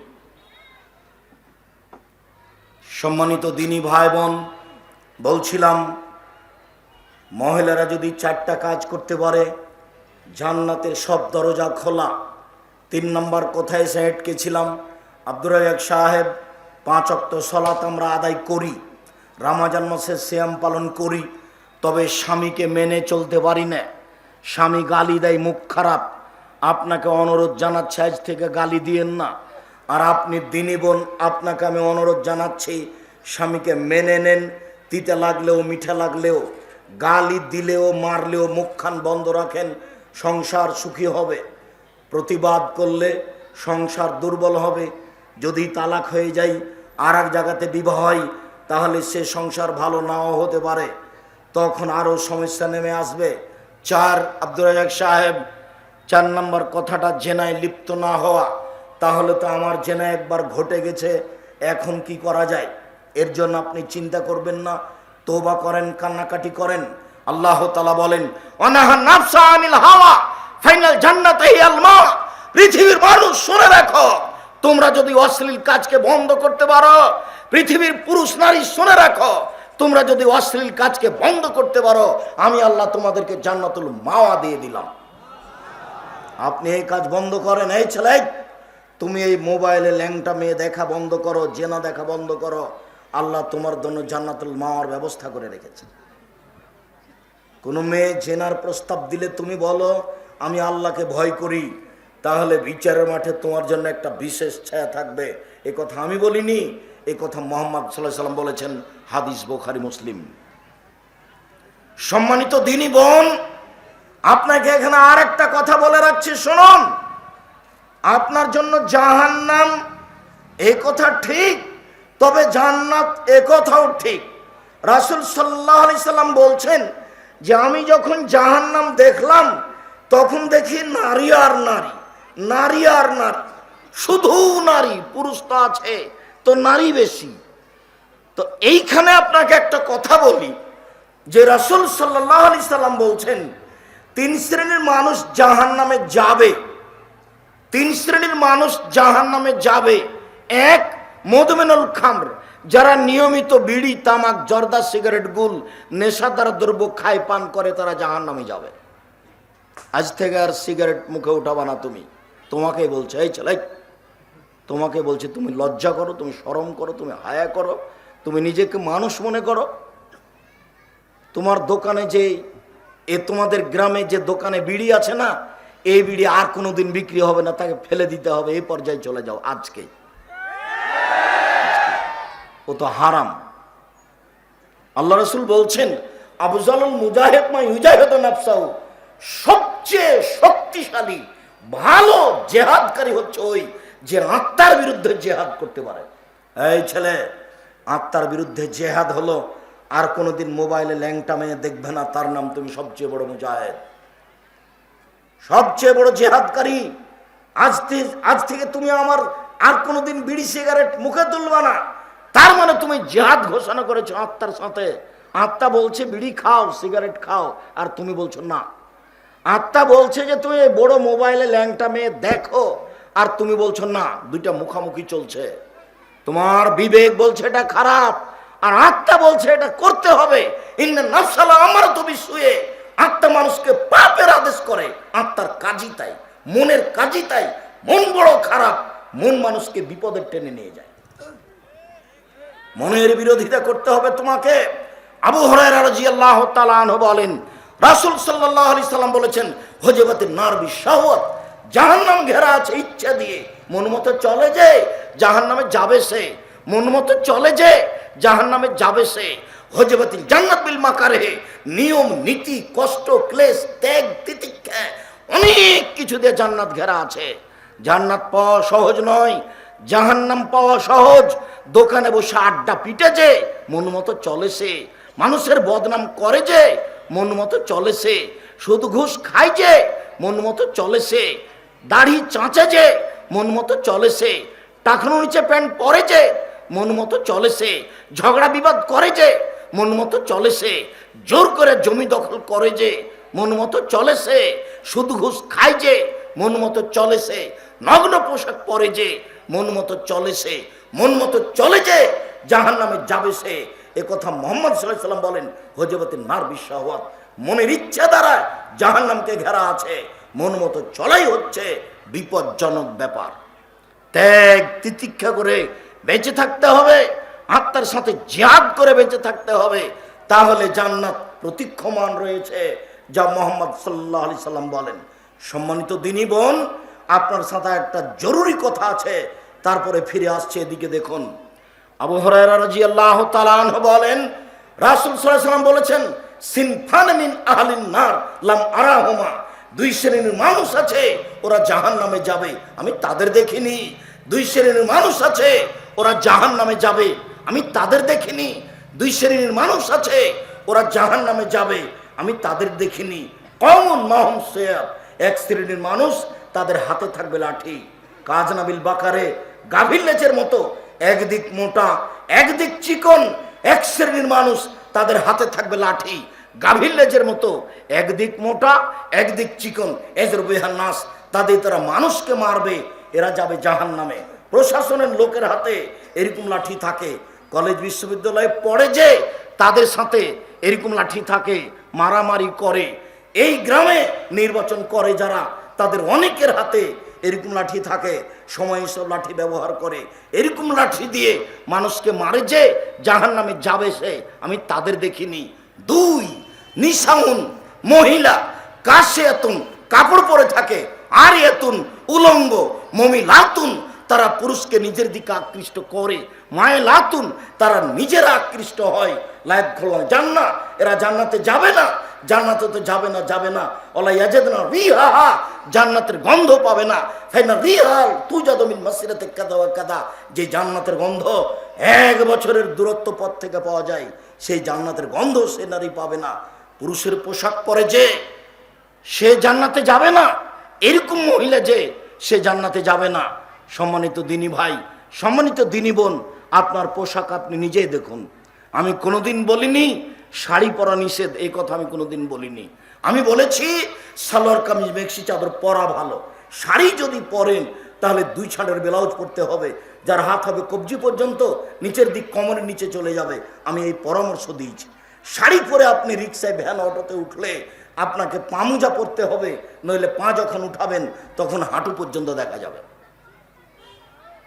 তো আপনার তো শরীর খোলায় আছে, ছোট ব্লাউজ পরে থাকেন, দেবর দেখে, ভাসুর দেখে, এই গ্রামে সবাই মিলে বসবাস করছেন এক বাড়িতে, 3-4 যাও মিলে। এটা বসবাস করা কেমন? এটা দিয়ে কিভাবে আপনি মনে করতে পারেন যে আমি একজন পরহেজগার মানুষ, আমার জন্য জান্নাত অপেক্ষা করছে? সিদ্ধান্ত পরিবর্তন করুন, আপনি আমার দিনী বোন। সিদ্ধান্ত পরিবর্তন করুন, আপনি আমার দিনী ভাই। 3 শ্রেণীর মানুষ জাহান্নামে যাবে। 1, মধুমেনুল খামর, যারা নিয়মিত বিড়ি, তামাক, জর্দা, সিগারেট, গুল, নেশাদার দ্রব্য খায়, পান করে। 2, ওর রাজালত মিনান নিসায়ে, পুরুষের বেশধারী নারী, যারা পুরুষের জুতা স্যান্ডেল পরে, যারা পুরুষের শার্ট প্যান্ট পরে, যারা পুরুষের পোশাক পরে, তারা জাহান্নামে যাবে। 3, ও দায়ুস আল্লাযী ইকরাফি আলাল খাবাসা, যে তার বাড়িতে বেহায়ার সুযোগ দিয়েছে, যার মেয়ে নগ্ন পোশাকে চলে, যার স্ত্রী নগ্ন পোশাকে চলে, সেই দায়ুস। তার ব্যাপারে রাসূল সাল্লাল্লাহু আলাইহি ওয়াসাল্লাম জাহান্নাম ঘোষণা করেছেন। রাসূল সাল্লাল্লাহু আলাইহি ওয়াসাল্লামের নীতিকে উপেক্ষা করে জান্নাত কেনার চেষ্টা করিয়েন না। সম্মানিত দিনী ভাই বোন, বলছিলাম রাতে তাহাজ্জুদ পড়তে শিখুন, রাতে আল্লাহকে ডাকতে শিখুন। উমামা বাহিলী রাদিয়াল্লাহু তাআলা আনহু বলেন, রাসূল সাল্লাল্লাহু আলাইহি সাল্লাম বলেছেন, পৃথিবীর মানুষ, আলাইকুম বিকিয়ামিল লাইলে, তোমাদের রাতে সালাত আদায় করা উচিত। পৃথিবীর মানুষ, তোমাদের রাতে সালাত আদায় করা উচিত। কেন? ফাইন্নাহু দাবুস সলিহিন মান কানা কাবলাকুম, তোমাদের পূর্বের লোক ভালো মানুষের নীতি ছিল এইটা, তোমাদের পূর্বের ভালো মানুষের অভ্যাস ছিল এইটা। যারা নবী রাসূল চলে গেছেন, যারা পরহেজগার মানুষ চলে গেছেন, তারা রাতে উঠে তাহাজ্জুদ পড়তেন, তারা রাতে উঠে আল্লাহকে ডাকতেন, জিকির আজকার করতেন। দেখো, পূর্বের ভালো মানুষের চরিত্র হলো রাতে উঠে ইবাদত করা। পৃথিবীর মানুষ মনে রেখো, পূর্বের ভালো মানুষের নিয়ম ছিল, অভ্যাস ছিল, নীতি ছিল রাতে উঠে আল্লাহকে ডাকা। মনে রেখো, রাতে উঠে আল্লাহকে ডাকলে 3টা সুযোগ হয়। 1, হুয়া কুরবাতুন লাকুম ইলা রাব্বিকুম, তুমি তোমার প্রতিপালকের নিকটে হয়ে যাবা। রাতে উঠে যদি তুমি আল্লাহকে ডাকতে পারো, তাহলে তুমি আল্লাহর নিকটে হয়ে যাবা। 2, ও মুকাফফিরাতুল লিসায়াত, তাহলে পাপ মিটে যাবে, পাপ থাকবে না। 3, মানহাতুল ইসমে, ধীরে ধীরে পাপ আপনার থেকে সরে যাবে, আপনি পাপ থেকে সরে যাবেন। আর সেদিন মোবাইলে ল্যাংটা মেয়ে থাকবে না, দোকানে বসে আড্ডা পিটা লাগবে না, দাড়ি চাঁচা লাগবে না, টাকনুর নিচে প্যান্ট পরা লাগবে না। আপনি রাতে উঠে অন্তত 2 রাকাত দিয়ে চালু করুন, আল্লাহকে ডাকতে শিখুন, সব ধীরে ধীরে মন্দ পথ বন্ধ হয়ে যাবে। পৃথিবীর মানুষ, আমি অনুবাদক মাত্র, যারা আপনারা সামনে আছেন, দেশ বিদেশে যারা লাইফে মিডিয়া আছেন, সমস্ত দিনী ভাই বোনকে বলছি, যারা আপনারা আমাদের সাথে আছেন, তাদেরকে আমরা অনুরোধ জানাচ্ছি, আপনারা রাতে উঠে আল্লাহকে কিছু বলতে শিখুন। 3টে সুবিধা হবে। 1, আপনি আল্লাহর নিকটে হয়ে যাবেন। 2, আপনার পাপ মিটে যাবে। 3, আপনি পাপ থেকে দূরে সরে যাবেন। এ কথা আমি বলিনি, এ কথা মুহাম্মদ সাল্লাল্লাহু আলাইহি সাল্লাম বলেন। অতএব এই পথে আপনাকে ফিরে আসতে হবে। ফিরে আসলে আপনার অনেক সুবিধা আছে। আবু হুরায়রা রাদিয়াল্লাহু তাআলা আনহু বলেন, রাসূল সাল্লাল্লাহু আলাইহি ওয়াসাল্লাম বলেছেন, ইন্না শাইতানা ইয়াকিদু আলা কাফিয়াতি রাসি আহাদিকুম ইদহুয়া নামা, যখনই তোমাদের কোনো ব্যক্তি ঘুমায়, তখন শয়তান তার মাথাতে 3টে গিরা লাগায়। সালাসাও কাদিন, 3টে গিরা। আপনার মাথায় চুল থাক আর না থাক, আপনার মাথার চুলে আপনার মাথাতেও 3টে গিরা লাগায়। গিরা লাগিয়ে ইয়াদরিবু আলাইহা, হাত দিয়ে ওই গিরার উপরে এভাবে থাবা মারে আর বলে যে লাইলুন তবিল আলাইকা লাইলুন তবিল ফারকুদ, ঘুমিয়ে থাকো রাত লম্বা, ঘুমিয়ে থাকো রাত লম্বা, ঘুমিয়ে থাকো রাত লম্বা। তুমি তো 2টাই ঘুমিয়েছ, শয়তান আরো সুযোগ পেয়েছে, এবার তোমাকে সকাল 8টা পর্যন্ত নিয়ে যাবে। তুমি তো রাত 2টাই ঘুমিয়েছো, এবার শয়তান তোমাকে রাত 8টা পর্যন্ত নিয়ে যাবে। এবার শোনো, রাসূল সাল্লাল্লাহু আলাইহি ওয়াসাল্লাম বলেন, ফাইনিস্তাইকাদা ওয়া যাকারাল্লাহ, এখনো যদি ঘুম থেকে উঠে যায় আর বলে আলহামদুলিল্লাহিল্লাযী আহয়ানা বাদা মা মাতানা ওয়া ইলাইহিন নুশুর, সে আল্লাহর প্রশংসা যে আল্লাহর নামে মারা গেছিলাম, তার নামে জীবিত হলাম, তার নামে বিচারের মাঠে উপস্থিত হব, এই কথা যদি বলে তাহলে ইনহালা তকদাতুন, এমনিতে একটা গিরা খুলে যাবে। শয়তান যত শক্তিশালী হোক, ফাইন তাওয়াজ্জা ইনহালা তকদাতুন, ও যদি ওযু করে তাহলে আরেকটা খুলে যাবে। ওয়াইন সাল্লাহ, যদি সালাত আদায় করে, ইনহালা তকদা, তাহলে আরেকটা খুলে যাবে। তিনটে গিরা দেয়, গিরার উপরে হাত দিয়ে মারে আর বলে রাত লম্বা ঘুমিয়ে থাকো। যদি উঠে দোয়া পড়ে একটা গিরা খুলে যাবে, যদি ওযু করে আরেকটা গিরা খুলে যাবে, যদি সালাত আদায় করে আরেকটা গিরা খুলে যাবে। ফাসবাহা নাশিতান তাইয়্যিব নাফসে, তখন সে সকাল করবে খুব ফুর্তি হয়ে, উৎফুল্ল মনে, আত্মা থাকবে পবিত্র, দেখতে লাগবে ভালো, খুশি খুশি হয়ে সকাল করেছে। ওয়াইল্লা, আর যদি ও রাতে এরকম না করে, ফাসবাহা খাবিসান নাফসে কাসলানা, তখন সকাল করবে, তখন দেখা যাবে মুখখান ভ্যাংচা হয়ে আছে, কেমন কেমন লাগে, খুব খারাপ লাগে দেখে। 8টার সময়তে ব্রাশ হাতে নিয়ে পেস্ট মুখে দিয়ে মুখখান ভ্যাংচা করে ঘিনঘিনে করে ঘুরে বেড়াচ্ছে, দেখেন আপনি কেমন লাগে। কেন জানেন? আল্লাহ রাসূল বলছেন যে ফাবাল শয়তান ফি ওজনি, শয়তান তার মুখে তার কানে পেশাব করে দিয়েছে। হাদিস বুখারী মুসলিম। আমি নিজে থেকে কোনো বাক্য বলিনি, আপনার কাছে এটা নতুন মনে হলেও আল্লাহর নবী বলছেন যে ওর কানে শয়তান পেশাব করে দিয়েছে, কানে, মুখে, ওর মুখের কানে মাথায় সব পেশাব করে দিয়েছে শয়তান। কাজেই এই প্রস্তুতি নিয়ে থাকতে হবে, তাহলে আপনার জন্য ভালো হবে।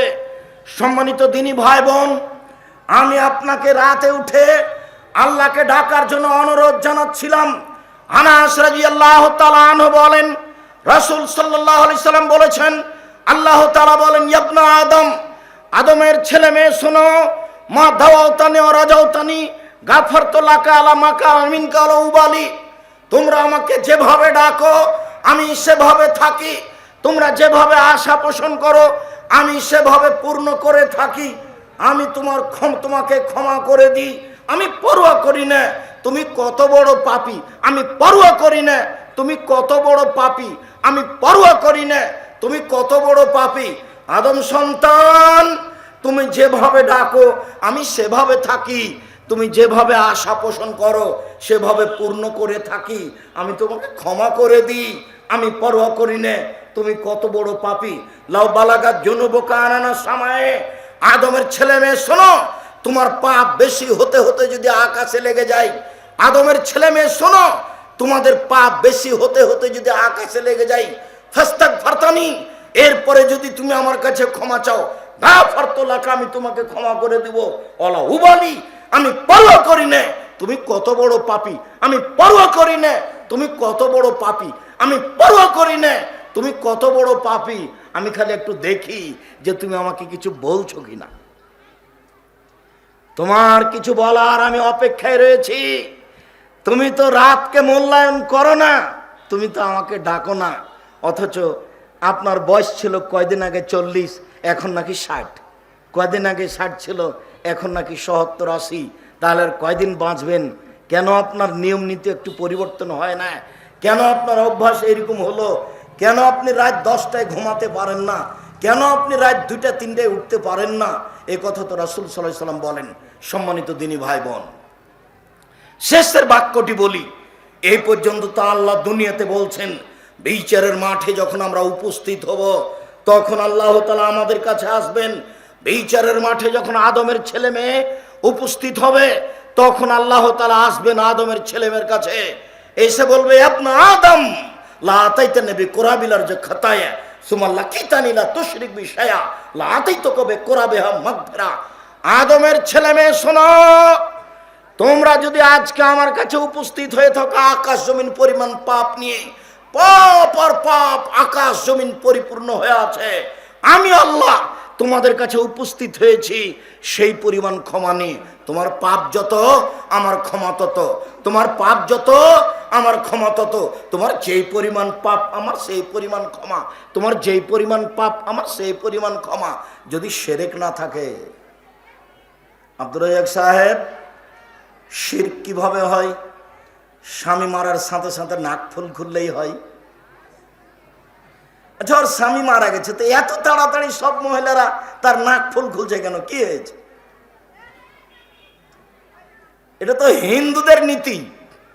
স্বামী মারা গেলে 4 মাস 10 দিন মহিলা নতুন বিবাহ বসার জন্য সাজগোজ করবে না। তাকে 4 মাস 10 দিন সাজগোজ করতে নিষেধ করা আছে, কিন্তু স্বামী মরার সাথে সাথে তাকে গয়না খুলে ফেলতে হবে, এ কথা কে বললো? এটা তো হিন্দুদের নীতি, এরই নাম শিরক। জুতা পায়ে দিয়ে ধানের উপরে হাঁটা যায় না, তারই নাম শিরক। কুলাতে পা লেগে গেলে কিছু হয়ে যেতে পারে, তারই নাম শিরক। আখাতে পা দেওয়া যায় না, কেমন কি হয়ে যাবে, তারই নাম শিরক। ভাতের পাতিলে পা লেগে গেলে কি হয়ে যাবে, তারই নাম শিরক। আমি কথা বলছিলাম, টিকটিকি টিকটিক করে উঠলাম, আমি ঠিক বলেছি, তারই নাম শিরক। গরুকে লাথি মারা যায় না, তারই নাম শিরক। তুলসী গাছ তুলে ফেলা যায় না, তারই নাম শিরক। কোনো একটা দিনকে মূল্যায়ন করা, কল্যাণ আছে বলে হিসাব করা, তারই নাম শিরক। কবরের কাছে কিছু চাওয়া শিরক। মৃত ব্যক্তির কাছে কিছু চাওয়া শিরক। কবরের কাছে যে মানত মানা শিরক। এ দেশে শিরক পরিপূর্ণ হয়ে আছে, যদিচ চাঁপাইনবাবগঞ্জ জেলা তার অন্তর্ভুক্ত নয়। নয় মানে অনেক আছে। এদেশের অফিস আদালত কোর্ট কাচারি শিক্ষা প্রতিষ্ঠান প্রত্যেকটা জায়গায় শিরক পরিপূর্ণ হয়ে আছে। এদেশের খাতা কলম শিক্ষা প্রতিষ্ঠান অফিস আদালত কোর্ট কাচারি জেল সব কিছু ইংরেজদের নীতি দিয়ে গড়া। সবকিছু কি দিয়ে গড়া? খ্রিস্টানদের নীতি দিয়ে গড়া, সব হিন্দুদের নীতি দিয়ে গড়া। এদেশের বিবাহ শাদী, গান বাজনা, নাকফুল খোলা, সব নীতি হিন্দুদের নীতি দিয়ে গড়া। সূর্য ডুবার সাথে সাথে বাড়িতে আলো জ্বালাতে হবে। সূর্য ডুবার সাথে সাথে কি করতে হবে? বাড়িতে আলো জ্বালাতে হবে। যে ঘরে লোকটা মারা গেছে সে ঘরে 3 দিন বাতি জ্বালিয়ে রাখতে হবে। এতটা অঞ্চলে আমাদের এলাকাতে নাও থাকতে পারে। পৃথিবীর মানুষ শুনে রেখো, শিরক ছাড়া তো যে বিচারের মাঠে উপস্থিত হও, আমি ক্ষমা করে দিব। আবু হুরায়রা রাদিয়াল্লাহু তাআলা আনহু বলেন, রাসূল সাল্লাল্লাহু আলাইহি ওয়াসাল্লাম বলেছেন, মান মাতা লা ইশরিক বিল্লাহ দাখালাল জান্নাহ। কেউ যদি শিরক ছাড়া মারা যায় জান্নাতে চলে গেছে। ওমান মাতা ইশরিক বিল্লাহ ফাকাদ দাখালান নার। কেউ যদি মারা যায় শিরক করে, তাহলে জাহান্নামে চলে গেছে। শিরকের বিনিময়ে জাহান্নাম। শিরক মুক্ত তার দিকে চেয়ে থাকুন। রাতে আল্লাহর কাছে চেয়ে কিছু নিতে হবে। আমি আর একটু বলে নি, তারপর নিয়মে যাচ্ছি। আব্দুল্লাহ ইবনে আমর ইবনে আস রাদিয়াল্লাহু তাআলা আনহু বলেন, রাসূল সাল্লাল্লাহু আলাইহি সাল্লাম বলেছেন, মান কামা বিআসরি আয়া লাম ইউকতাব মিনাল গাফিলিন। কেউ যদি রাতে 10 আয়াত পড়ে মাত্র, কেউ যদি রাত্রে 10 আয়াত পড়ে মাত্র, তাহলে সে গাফেলের অন্তর্ভুক্ত হবে না। তার মানে রাতে ইবাদত করেছে, এটা প্রমাণ হবে। আপনার জীবনে একদিনও নয়, আপনার বয়স 60 বছর, একদিনও নেই। আল্লাহর নবী বলেন, কেউ যদি রাতে 10 আয়াত পড়ে, তাহাজ্জুদ পড়ে 2 রাকাত 4 রাকাত 6 রাকাত 8 রাকাত, তাহলে সে গাফেলের অন্তর্ভুক্ত নয়। 2, অমান কামা বে মিয়াতে আয়া। কেউ যদি রাতে 100 আয়াত পড়ে, কুতিবা মিনাল কানিতিন, তাহলে পরহেজগারদের অন্তর্ভুক্ত। যারা পৃথিবীতে নবী রাসূল সালেহ সিদ্দিক সোহদা ভালো মানুষ দুনিয়া থেকে চলে গেছে, তাদের অন্তর্ভুক্ত হবে এই ব্যক্তি। পরের বাক্যে আল্লাহ রাসূল বলেন, আমান কামা বিআলফি আয়া।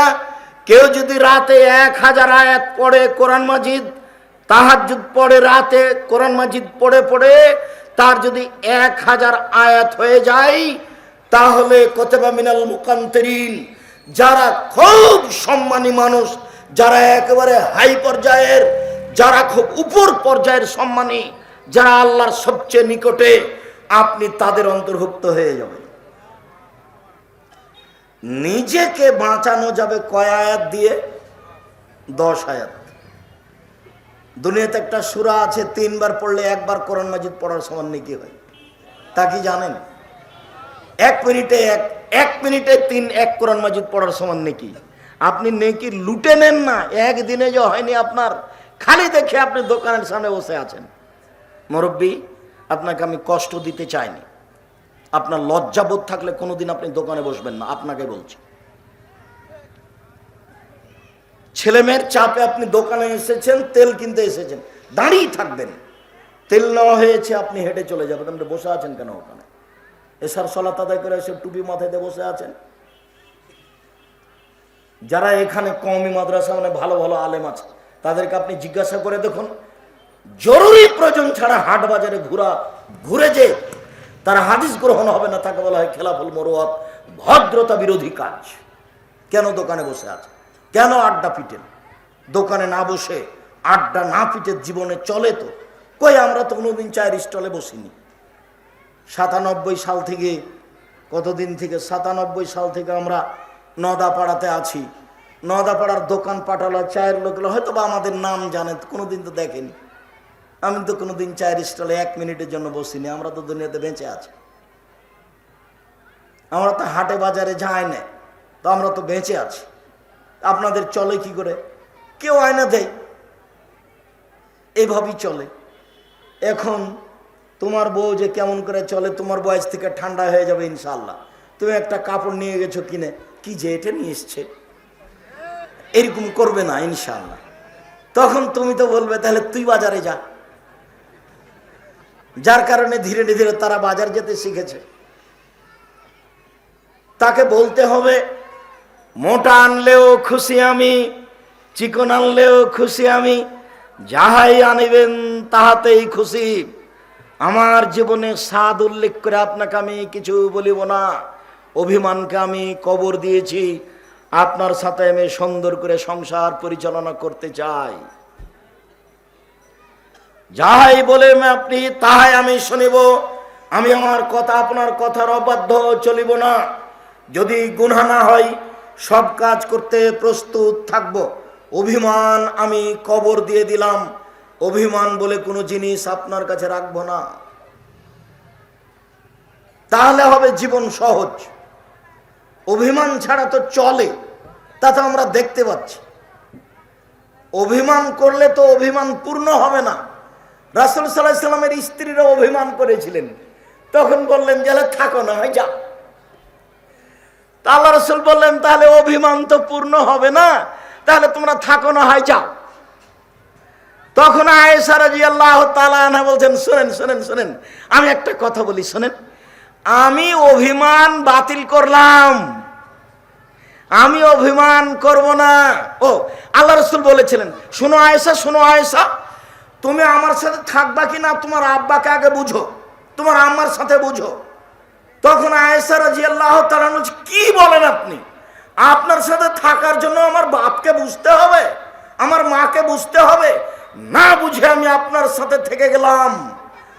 তবে আল্লাহ রাসূল একটা কথা শুনেন, আমি যে কথাটা আপনাকে বললাম না, সেই কথাটা আপনি আর কোনো স্ত্রীকে বলবেন না। ও সবসময় এভাবে থাকে। না না না, এইটা কেন? তুমি যেটা বললে সেটা সবাইকে বলে দেবো, তুমি যেটা বললে সেটা সবাইকে বলে দেবো। তখন সব স্ত্রী বললেন, অভিমান করিব না, যেভাবে রাখবেন সেভাবেই থাকবো, আস্কারা মাস্কারা চাইব না। আমার বিশ্বাস আপনি নগ্ন করে বাড়িতে রাখবেন না, মোটা হোক আর চিকন হোক। উপস্থিত বৈঠকের দিনী মুসলিম বোন, আপনার জীবন হবে সহজ, জীবন হবে সুন্দর, এইভাবে চললেই। বলছিলাম সম্মানিত দিনী ভাই বোন, আবু হুরায়রা রাদিয়াল্লাহু তাআলা আনহু বলেন, রাসূল সাল্লাল্লাহু আলাইহি সাল্লাম বলেছেন, ইযা আইকাদার রাজুলু আহলাহু ফাসাল্লায়া আও সাল্লা রাকাতাইনে জামিয়ান।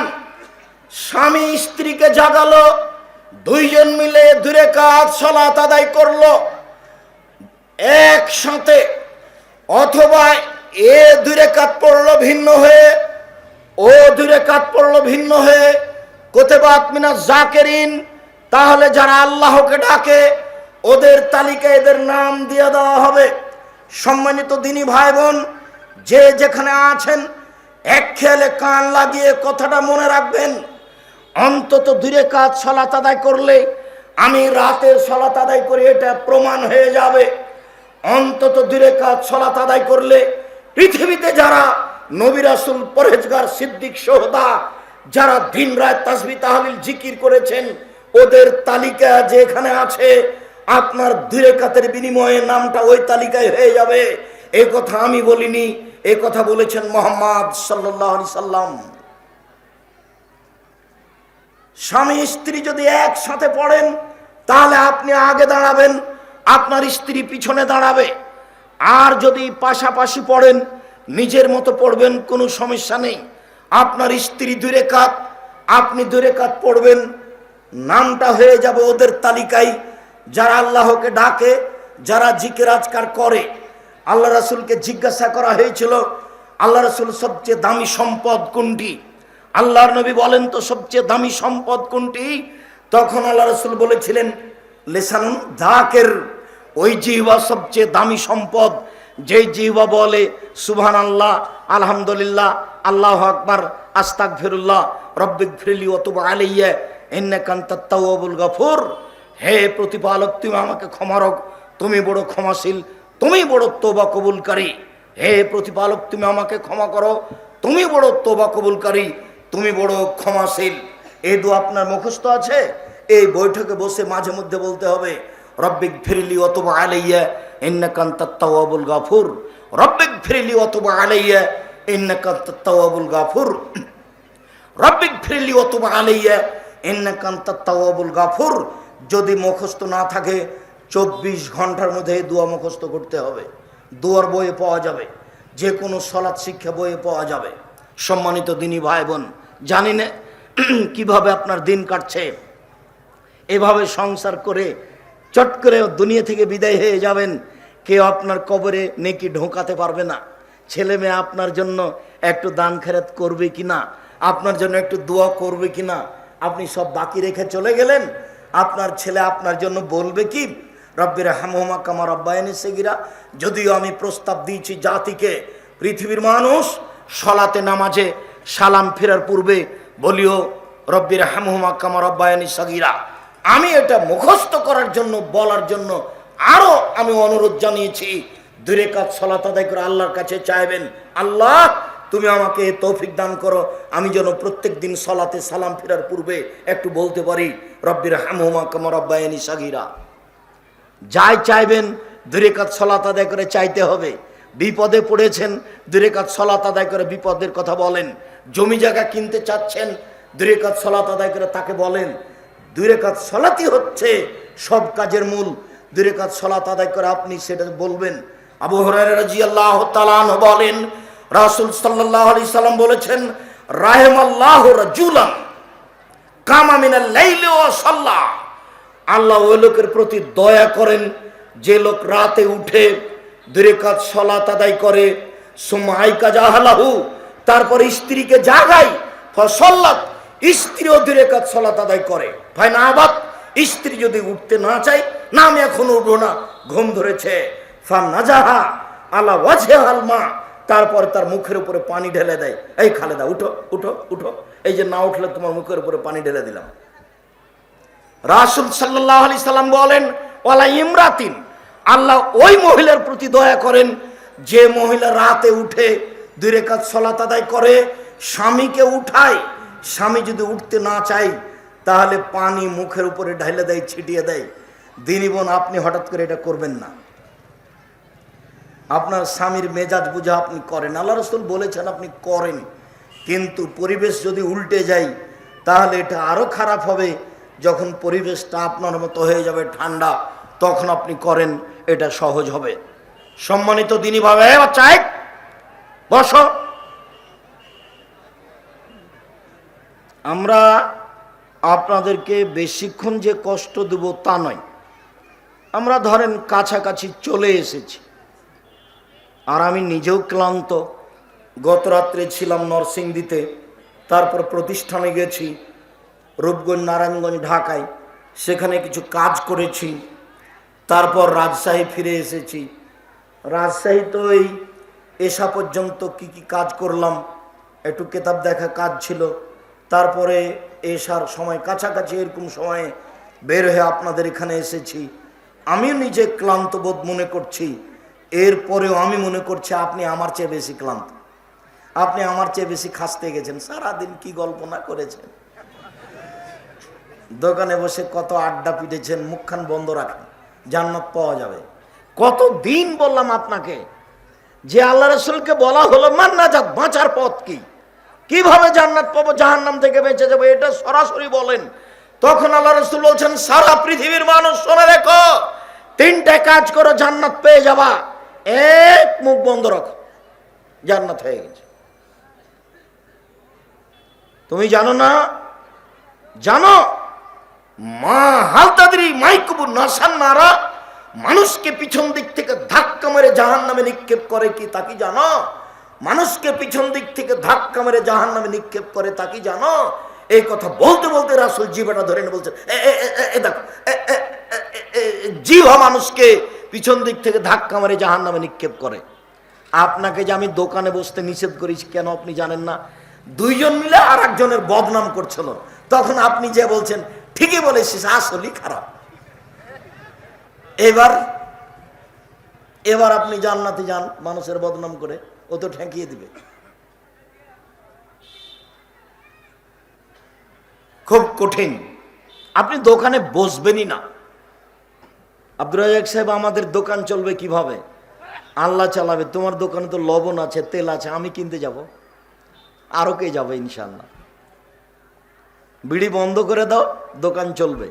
রুজি যদি কম হয় বরকত বেশি হবে, রুজি যদি কম হয় বরকত বেশি হবে। বরকত ভিন্ন জিনিস, রুজি ভিন্ন জিনিস। রুজি ভিন্ন জিনিস, বরকত ভিন্ন জিনিস। আজ থেকে তোমার মাকে বলে দিও, পরে একটা হাদিস আসছে এখনই, আজ থেকে তোমার মাকে বলে দিও আম্মা চিন্তা করবেন না, আপনি আমার দিকে খাবেন, বাপ আমার দিকে খাবে, ভাগ্নে আমার সাথে খাবে, ভাগ্নি আমার কাছে খাবে, বোনেরা আমার কাছে খাবে, বাপের যত আত্মীয় স্বজন বন্ধু বান্ধব আছে সব আমার কাছে খাবে। কেন? এইদিকে শোনো, এই ছেলে শোনো, এদিকে তুমি একাই রুজি উপার্জন করছিলে, তুমি একাই খাচ্ছিলে। বিবাহ করলে এখন তোমার হাত দিয়ে আল্লাহ দুইজনের রুজি দিল। তোমার একটা ছেলে হলো, তিনজনের রুজি তোমার হাতে হলো। আর একটা মেয়ে হলো, চারজনের রুজি তোমার হাতে হলো। তোমার ভাগ্নি আসলো, 5 জনের হলো। তোমার ভাগনা আসলো, 6 জনের হলো। তোমার বাপ মা আসলো, 8 জনের হলো। এখন 8 জনের রুজি আল্লাহ তোমার হাত দিয়ে দেন। এতক্ষণ 1 জনের রুজি হচ্ছিল। তুমি তোমার বাপকে বলো না, তোমার মাকে বলো 6 মাসে দেখতে বাবা তোমার বাড়িতে বরকত নাযিল হয়েছে, তুমি খুব সুখে আছো, শান্তিতে আছো, কোনো সমস্যা হবে না। আমি বলিনি এই কথা, মুহাম্মদ সাল্লাল্লাহু আলাইহি সাল্লাম বলছেন বরকত ভিন্ন জিনিস, রুজি ভিন্ন জিনিস। 100 মণ ধান পাওয়ার সাথে সাথে জরুরি দুর্ঘটনা ঘটলো, সবটি ধান বিক্রি করতে হলো। কি হলো তাহলে? বরকত কোথায় গেল? এইটা তো বরকত আছে। এটা কি? এটা টিস্যু পেপার, এটা একটা প্যাকেট, এটা তো বরকত আছে। কিভাবে? যে 15 দিন হলো একটা টিস্যু প্যাকেট নিয়েছিলাম, আজও শেষ হয়নি। আর আজকে একটা টিস্যু প্যাকেট নিয়ে আমি ওপরে রেখেছি, আর আমার বড় ছেলেটা বালতি ভর্তি পানি নিচে রেখেছে। তারপরে টিস্যু প্যাকেটটা পড়ে গেছে পানির উপরে। বলো তো এটার বয়স কতদিন হলো? এত এখন বরকত নেই। বুঝাতে পারিনি কথা। বরকত ভিন্ন জিনিস, রুজি ভিন্ন জিনিস। তোমাদের বাড়িতে একটা টেবিল আছে তোমার দাদার করা, চেয়ার আছে একটা তোমার দাদার করা আছে। তোমরা কালকে কাঠমিস্ত্রি দিয়ে একটা চেয়ার বানিয়েছো, চেয়ার বানিয়ে ঘরে রেখেছো, উপরে ধানের বস্তা ছিল, পড়ে চেয়ারটা ভেঙে গেছে। বলো এর নাম বরকত? এতে বরকত নয়, এটাতে বরকত আছে। বরকত ভিন্ন জিনিস, রুজি ভিন্ন জিনিস। আবু হুরায়রা রাদিয়াল্লাহু তাআলা আনহু বলেন, রাসূল সাল্লাল্লাহু আলাইহি সাল্লাম বলেছেন, ইন্না ফিল লাইলে ইন্না ফিল জান্নাতে গোরাব ইউরা যাহিরু মিন বাতিনহা ও বাতিনু মিন যাহিরিহা। জান্নাতে কতগুলি দামি দামি ঘর রয়েছে, যার বাহির থেকে ভিতর দেখা যায়, ভিতর থেকে বাহির দেখা যায়, খালি টক টক টক টক করছে, ঝকঝক করছে, খুব উন্নত মানের ঘর। সাহাবীগণ বললেন লেমন হাজিহি, আল্লাহর নবী এত দামি ঘর কে পাবে? তিনি বললেন, শোনো, এক লেমান আলান আল কালামা, যার মুখের ভাষা নরম সে পাবে। যে বাপ মাকে ঝাঁকি দিয়ে কথা বলে না, মানুষের সাথে রিড়ির কথা বলে না, বলছে আয় তুই আয়, তোর কত ক্ষমতা আছে দেখে নিব। এই ভাষা আর কোনোদিন মুখ দিয়ে বের করবে না, আয় তোকে সাইডা নিব, এই ভাষা আর কোনোদিন মুখ দিয়ে বের করবেন না। এরকম দাঙ্গাবাজির ক্ষমতা, দাঙ্গাবাজি চিরদিন টিকে না। জুলুমবাজি করে, লুটতরাজ করে, মারামারি করে, নির্বাচনের এলাকাকে দখল করে, মানুষকে পিটিয়ে চিরদিন থাকা যায় না। ফেরাউন বেঁচে নেই, ফেরাউন পানিতে ডুবে গেছে। তোমার দাঙ্গাবাজি, তোমার দলীয় দাপট, তোমার ক্ষমতা মিটে যাবে কয়দিন পরে। তুমি মনে রেখো, জুলুমবাজি করে, চিলিয়ে, চিৎকার করে, একটা কিছু ঘটিয়ে 1 ঘন্টা বসবাস করবেন না।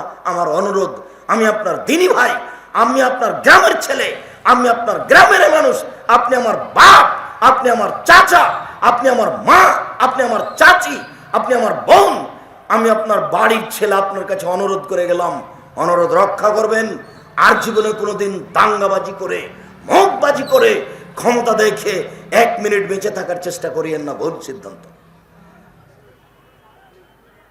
আমার কথা রক্ষা করুন, ভালো হবে। জমি হারিয়ে গেছে, যাক।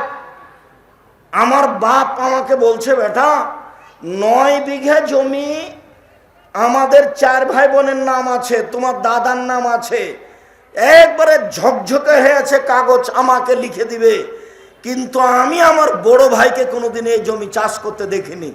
আমি বলছি, আব্বা এ বাবু, এই জমি দখল করতে যেতে হবে না, মারামারি লাগবে না, জমি থাকবে, ওই জমি আমরা নিব না। তা আমরা বেঁচে আছি তো। আর আপনাকে আমি অনেক দিন আগে এখানে বলে গেছি, মনে আছে কি না, যে দিয়ারে ধান কাটার সময় ধান ফাঁড়ি দিচ্ছিলেন, তো মধ্যে একটা থোপ পড়ে গেছে, এটা কোন দিকে করবেন? তখন বলেছি, এটা ওর দিকে করিয়েন, নিজের দিকে করিয়েন না, এরই নাম আত্মা, এরই নাম নফস, এরই নাম আত্মা। একদিন আমি বলছিলাম বক্তব্যে, মৌলানা রেজাউল্লাহ ছিলেন সভাপতি রাহিমাহুল্লাহ, আল্লাহ তাকে জান্নাতবাসী করুক, আল্লাহ তার কবরকে প্রশস্ত করুক, তার কবরকে আলোকিত করুক। বড় আলেম ছিলেন, জুমার দিন মারা গেছেন। জুমার দিনের হিসাবে রাসূল সাল্লাল্লাহু আলাইহি ওয়াসাল্লাম যা বলেছেন সেটাই যেন হয়ে যায়। 4 শ্রেণীর মানুষের কবরের শাস্তি হয় না, তার মধ্যে একটা সহজ। এইদিকে দিনী বোন শোনেন, এই মেয়ে শোনো, চিল্লাচ্ছ না, এই ছেলে, আমাদের গ্রামের ছেলেরা, প্রতিষ্ঠানের ছেলেরা তো একটু বুঝে না, যেখানে কথা বলে তুমি ওখানে যেতে পারো না। কথা বলে কেন? আজকে আমরা ঠিক করব, তোমরা কেন দিয়ে দায়িত্ব নিয়েছো? বাগডাঙ্গার ছেলেরা তোমরা মরে গেছো, তোমরা কি করো? পিছনে মানুষ কথা বলে কেন? তোমরা যদি সামলাতে পারবে না তো আমাদের ডাকো কেন? অন্তত 40 জন বাগডাঙ্গার যুবককে প্রস্তুত থাকতে হতো, আজকে তোমরা বক্তব্য শুনতে পাবা না। তোমরা পাহারা দিবা চতুর্দিকে, পিপিলিকা এদিক ওদিকে গেলে ধরতে পারবা। বেসামাল হয়ে গেল তোমাদের কাছে অল্প মানুষ। সেদিন তো প্রায় রংপুরে প্রায় 2 লক্ষ মতো মানুষ হয়েছিল, তো তারা তো মোটামুটি সামলালো দেখলাম। সেদিন তো বগুড়াতে দেখলাম প্রায় 1.5 লক্ষের মতো মানুষ হবে, তো তারা তো মোটামুটি পরিবেশ সামলাতে পারলো। তোমাদেরটা যে একেবারে মনে হচ্ছে বেসামাল মনে হচ্ছে। অন্তত 40 জন যুবক তোমাদের পাহারা দিতে হতো চতুর্দিকে। আমি নির্বাচনে এসেছি, ভোট চাইতে এসেছি নাকি যে ওইভাবে কথা বলবে, হইচই করবে? আমি তো নির্বাচন করি না, নির্বাচন যেখানে হইতে সেদিকে আমি এভাবে দেখি না। কোনো দল সংগঠন করি না, 1 মিনিটের জন্য করিনি, করবো না ইনশাল্লাহ। এরকম কোনো কিছু না, আপোষ নিয়ে চলিনি। আল্লাহে, আল্লাহর কসম, আল্লাহে, আল্লাহর কসম, 90 সাল থেকে নিয়ে এখন পর্যন্ত কোনো অপ্রয়োজনীয় বাক্য বলিনি।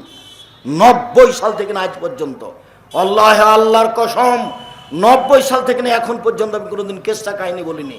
আল্লাহে, আল্লাহর কসম, 90 সাল থেকে নিয়ে এখন পর্যন্ত আমি কোনো দিন মানুষের কাছে পথ খরচ পাথেও চাইনি। এ দেশের মাটিতে কেউ যদি প্রমাণ করে দিতে পারে, আব্দুর রাজাক সাহেব আমার কাছে একদিন পথ খরচ পাথেও চেয়েছিল, আমি জিন্দেগিতে আর কোনোদিন বক্তব্য দিতে যাব না। আল্লাহর কসম, 90 সাল থেকে নিয়ে এখন পর্যন্ত কেউ আমার কাছে পরিচয় আদায় করতে পারেনি। আমাকে চাপ দিয়ে বলেছে আরে আপনার নামটা কিভাবে লিখবো বলেন না, আপনার কিছু ডিগ্রি কিছু বলেন না। তখন আমি বলেছি আমার নাম আব্দুর রাজ্জাক, আর আমার বাপের নাম ইউসুফ, বাপ বেটা মিলে আব্দুর রাজ্জাক বিন ইউসুফ। এর চেয়ে আমি বেশি কোনোদিন বলিনি। আল্লাহ, আল্লাহর কসম, দিন প্রচার করতে এসে জাতিকে ফাঁকি দিয়ে আমি পরকাল হারাতে রাজি নই। আমি আজকে নিজের গ্রামে নিজের জন্মভূমিতে বক্তব্য দিতে এসেছি। আপনি আমার পৃথিবীতে সবচেয়ে কাছের মানুষ। আমি অন্য জেলাতে যখন যাই তখন তারা আমার দূরের মানুষ, আপনি আমার কাছে কাছের মানুষ, যদিও আমার আফসোসের শেষ নাই। আমি চাঁপাইনবাবগঞ্জ জেলাতে জন্ম নিয়ে চাঁপাইনবাবগঞ্জের মাটিতে আমি বক্তব্য দিতে পাবো না। কে নাকি চাঁপাইনবাবগঞ্জে বসবাস করে তার নাকি জোরালো দাবি আব্দুর রাজ্জাক বিন ইউসুফ যেন চাঁপাইনবাবগঞ্জের মাটিতে ঢুকতে না পারে। বাট আমি তো এখানে জন্মই গ্রহণ করেছি, তা আমি ঢুকবো না তো তুমি ঢুকবা? আমি কথা বলবো না তুমি কথা বলবে? তোমাকে নয়, তোমার বংশকে, তোমার জাতিকে চ্যালেঞ্জ করে বললাম, 90 সাল থেকে নিয়ে এখন পর্যন্ত আমি কোনোদিন অপ্রয়োজনীয় বাক্য বলিনি। দেখি তোমার কোন বক্তা এই কথা বলতে পারে। বেটা, আমি কথা লুকিয়ে রাখিনি, সব কথা মোবাইলে আছে, ইন্টারনেটে আছে। তুমি কত বড় সাহস নিয়ে জন্মগ্রহণ করো, আমি আমার জন্মভূমিতে আসতে পাবো না? তুমি কি পেয়েছ? তোমার কোন নেতা, তোমার কোন বক্তায় কথা বলতে পারে যে আমি 90 সাল থেকে কোনদিন অপ্রয়োজনীয় বাক্য বলিনি? সেই নেতা আমার চাঁপাইনবাবগঞ্জের বুকে বক্তব্য দিবে, সেই দাবি তোমার, আমার মতো দাবি তোমার বক্তা করে না কেন, করুক না কেন? আরে বেটা, আমার বক্তব্য তুমি বের করো না। আমি তো 90 সাল থেকে বলছি, তুমি আমার একটা বাক্য বের করো আমি অপ্রয়োজনীয় বলেছি, একটা বাক্য। একদিন আমি মানুষের কাছে পথ খরচ চেয়েছি, তুমি বলো আমি আমার জন্মভূমিতে আসতে পাবো না? মানে কেন আমার জন্মভূমিতে আসতে পাবো না? তুমি কি পেয়েছ? তোমার এই ক্ষমতা চিরদিন থাকবে না। যেদিন তুমি হারিয়ে যাওয়া সেদিন আমি আসবো ইনশাআল্লাহ। তুমি তোমার ক্ষমতা দেখে মানুষকে এইভাবে খাটো করার, অপমান করার চেষ্টা করিও না। তুমি তোমার হুজুরকে বলিও, তোমার নেতাকে বলিও, আমি তো বলছি 90 সাল থেকে এখন পর্যন্ত আমি কোনোদিন পথ খরচ চাইনি। তুমি তোমার হুজুরকে একটু বলো না যে আপনি কোনোদিন পথ খরচ চাননি, এটা বলেন তো দেখি। আর আমি তো প্রতিদিন বলছি যে কেউ বলুক যে আব্দুর রাজ্জাক সাহেব আপনি আমার কাছে একদিন পথ খরচ চেয়েছিলেন।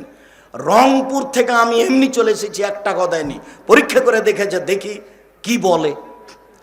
দিনাজপুর থেকে চলে এসেছি, 1 টাকা দেয়নি, পরীক্ষা করে দেখেছে, দেখি কি করে।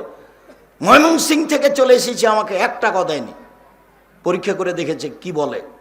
যে না আপনার টাকা নিয়ে আমাকে চলতে হবে, কথা আমি ভাবি না কোনো দিন। আল্লাহ আমাকে কত উপরে নিয়ে গেছে সেটা নিজেও ভাবি না। আমি প্রতি মাসে শিক্ষককে বেতন দিই 24 লক্ষ। আমি তো ফকির মানুষ। প্রতি মাসে আমার শিক্ষকের বেতন কত? 24 লক্ষ। 250 জন শিক্ষক শিক্ষিকা। আমার ছাত্র ছাত্রী হচ্ছে 4200।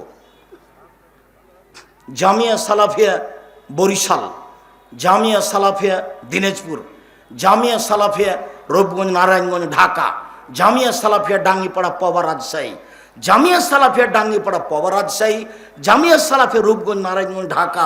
এই 2টা প্রতিষ্ঠানে 4000 ছেলে মেয়ে পড়াশোনা করে, সবে প্রায় আবাসিক ভিন্ন ভিন্ন।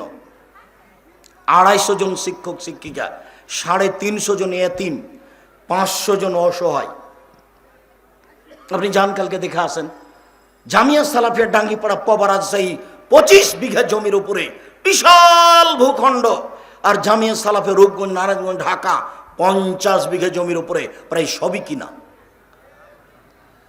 ডাঙ্গিপাড়াতে যান, মসজিদটা হলো 90% জমির উপরে, যারা একতলাতে 3000 মানুষ একসাথে সালাত আদায় করতে পারবে, 2 তলা পূর্ণ কমপ্লিট হয়ে আছে। আর যেটা রূপগঞ্জ নারায়ণগঞ্জ ঢাকা, ওটাতে মসজিদের জন্য জমি বরাদ্দ করেছি 200 শতক। মসজিদ হবে যারা একতলাতে মুসল্লি সালাত আদায় করতে পারবে 10,000। এশিয়া মহাদেশের আল হাদিসের সবচেয়ে বড় মসজিদ। 10,000 মানুষ একসাথে একতলা সালাত আদায় করতে পারবে। আমি তো আপনার গ্রামের মানুষ। আমার না আছে দলীয় ক্ষমতা, না আছে আমার বংশীয় ক্ষমতা, না আছে আমার আপনার এই সামাজিক ক্ষমতা, কোনোই ক্ষমতা নেই। আমি কচুর পাতার পানি টলমল টলমল করে পড়লো কি পড়লো। আমি 10 পয়সার ক্ষতি করিনি। 2 প্রতিষ্ঠানে আমি যদি একসঙ্গে খেয়েছি, আমি খাওয়া খরচ দিয়ে দিয়েছি, আমার নামে ফাইল করা আছে। আমি আপনাদের জামিয়া সালাফের 101 পয়সা সুবিধা ভোগ করি না, 1 পয়সা সুবিধা ভোগ করি না। আমি কাজে সফল হবই হব ইনশাল্লাহ। 2013 সালের 24 আগস্ট রোজ মঙ্গলবার জামিয়া সালাফে রূপগঞ্জ নারায়ণ ঢাকার মাঠে বলেছিলাম, আমার হাতে টাকা নাই, কথা সত্য। এখানে প্রতিষ্ঠান গড়বে, কথা সত্য, ইনশাল্লাহ গড়বেই করবে। কোটি কোটি টাকা সেখানে খরচ আছে। আমার হাতে টাকা নাই, কথা সত্য। প্রতিষ্ঠান গড়বে, কথা সত্য। 2016 সালের 17 ফেব্রুয়ারি রোজ বুধবার বিকাল 4:30টার সময় বলেছিলাম, ডাঙ্গিপাড়া জামিয়া সালাফের মাঠে, আমার হাতে টাকা নাই, কথা সত্য। এখানে প্রতিষ্ঠান গড়বে, কথা সত্য, ইনশাল্লাহ গড়বেই গড়বে। কিভাবে গড়বে তা আমি জানি না, তবে গড়বে নিশ্চিত, অবধারিত গড়বে, অবশ্যই গড়বে, গড়বে গড়বে ইনশাল্লাহ। আমি চেয়েছিলাম দেবীনগরের মাঠে, দেবীনগরের মাদ্রাসা সরিয়ে মাঠে একটা বড় মাদ্রাসা করা হোক। আমি চেয়েছিলাম দেবীনগর ঈদগাহর মাঠটা বিক্রি করে দিয়ে বাইরে একটা বড় মাঠ করা হোক। কোনো মানুষ আমার কথায় সাড়া দেয়নি। আমি যখন সাড়া দেয়নি কেউ, তখন তাতে সেটা নিয়ে আর আমি কোনো মাথায় রাখিনি। বিভিন্ন জেলাতে প্রতিষ্ঠান গড়াতে পারি, দেবীনগরে পারি না, পারি আলহামদুলিল্লাহ, কিন্তু মানুষ সেভাবে সাড়া দেওয়া প্রয়োজন মনে করে না। তখন আমি নিজে থেকে গেলে আরেকটা উল্টে আর কিছু হয়ে যাবে, যার কারণে আমি পছন্দ করি না। আমি আপনার দোয়ার ভিখারি, শুধুমাত্র দোয়া করবেন। জামিয়া সালাফিয়াতে আপনাকে টাকা দিতে হবে এই কথা আমি বলিনি। আমি বলেছি এই দেশের মাটিতে জামিয়া সালাফিয়া থেকে ছেলেরা বাংলা, ইংরেজি, আরবি উন্নত মানের শিক্ষা অর্জন করে জাতির অন্যায়ের বিরুদ্ধে লড়বে, মুখে কলমে মিডিয়ায় লড়বে, লড়বে, লড়ছেও। কলমে চলছে মাসিকা লিতেসাম পত্রিকা, যার 50টা উত্তর হয়। এখানে আপনাদের বাগডাঙ্গার ছেলে আব্দুল বারী এই পত্রিকার মূলত দায়িত্ব পালন করে। আরো সবাই আছে, 10 জন খালি মুফতি আছে। 50টা প্রশ্নের উত্তর আছে। এটা জাতীয় সম্পদ, জামিয়া সালাফের মুখপাত্র। আরো অনেক বই পুস্তক আছে, সব এখান থেকে বের করা হয়। অনলাইনে ইতেসাম টিভি আছে, অনলাইনে বের করা হয়, টিভির মাধ্যমে, মিডিয়ার মাধ্যমে। আর আমরা তো মাঠে আছি, ধারাবাহিক পাওয়া যাবে ইনশাআল্লাহ। জাতিকে ফাঁকি দিনি মুখে, জাতিকে ফাঁকি দিনি কলমে, জাতিকে ফাঁকি দিনি মুখে, জাতিকে ফাঁকি দিনি কলমে। বই যা কিছু বের করেছি, একটা বাক্য নিজে থেকে লেখা নাই। কোনো সময় জাতিকে কলমে মুখে মিডিয়ে ফাঁকি দিয়ে পরকাল হারাতে রাজি নাই। এটা চাঁপাই নবাবগঞ্জ, এটা আমার গ্রাম, এটা আমার বাড়ি। আমি এই বাড়িতে আসতে পারি না, তখন আমার খুব কষ্ট হয়। আমি তো গত বছর আসতে চেয়েছিলাম, আমাকে আসতে দেওয়া হয়নি। সেখানে আমি আপনার ওই দারুল হাদিস চাঁপাই নবাবগঞ্জ আসতে চেয়েছিলাম, আমাকে আসতে দেওয়া হয়নি। নাচল মাদ্রাসায় আমি আসতে চেয়েছিলাম, আমাকে আসতে দেওয়া হয়নি। নাচল মাদ্রাসায় গতবারের আগের বার বক্তা চালাচ্ছে, সবাইকে চ্যালেঞ্জ করলাম, আমার হায়াত পর্যন্ত চ্যালেঞ্জ থাকলো। দেখি কোন মায়ের বেটা আছে যে কোরআন হাদিস বলে টিকার মতো ক্ষমতা রাখে। তুমি একটু বলো না, তোমার হুজুরকে বলো, তোমার নেতাকে বলো, 1 ঘন্টা বক্তব্য দিতে বলো, দেখি ও কি বলে, কোন কেসা কাহিনী নিয়ে আসে। তোমার হুজুর একটু বলে না কেন? মানুষকে এভাবে কষ্ট দেওয়া ঠিক নয়, জাতিকে এভাবে ফাঁকি দিয়ে আরেকজনের প্রতি নির্যাতন করা, জুলুম চালানো ঠিক নয়। সম্মানিত দিনী ভাই বোন, রাসূল সাল্লাল্লাহু আলাইহি সাল্লাম বলেন, শোনো, জান্নাতে কতগুলি দামি দামি ঘর আছে, যার বাহির থেকে ভিতর দেখা যায়, ভিতর থেকে বাহির দেখা যায়, খুব উন্নত মানের পদার্থ দিয়ে তৈরি। সাহাবীগণ বললেন, আল্লাহ নবী, এত দামি ঘর কে পাবে? তখন আল্লাহ রাসূল বললেন, মুখের ভাষা নরম যে, মানুষের সাথে ভালো করে কথা বলে যে, সেই পাবে। আজ থেকে দাম্ভিকতা দেখিয়ে 1 মিনিট বেঁচে থাকার চেষ্টা করিয়েন না, নরম হয়ে বেঁচে থাকেন। নরম হয়ে বেঁচে থাকা ভালো।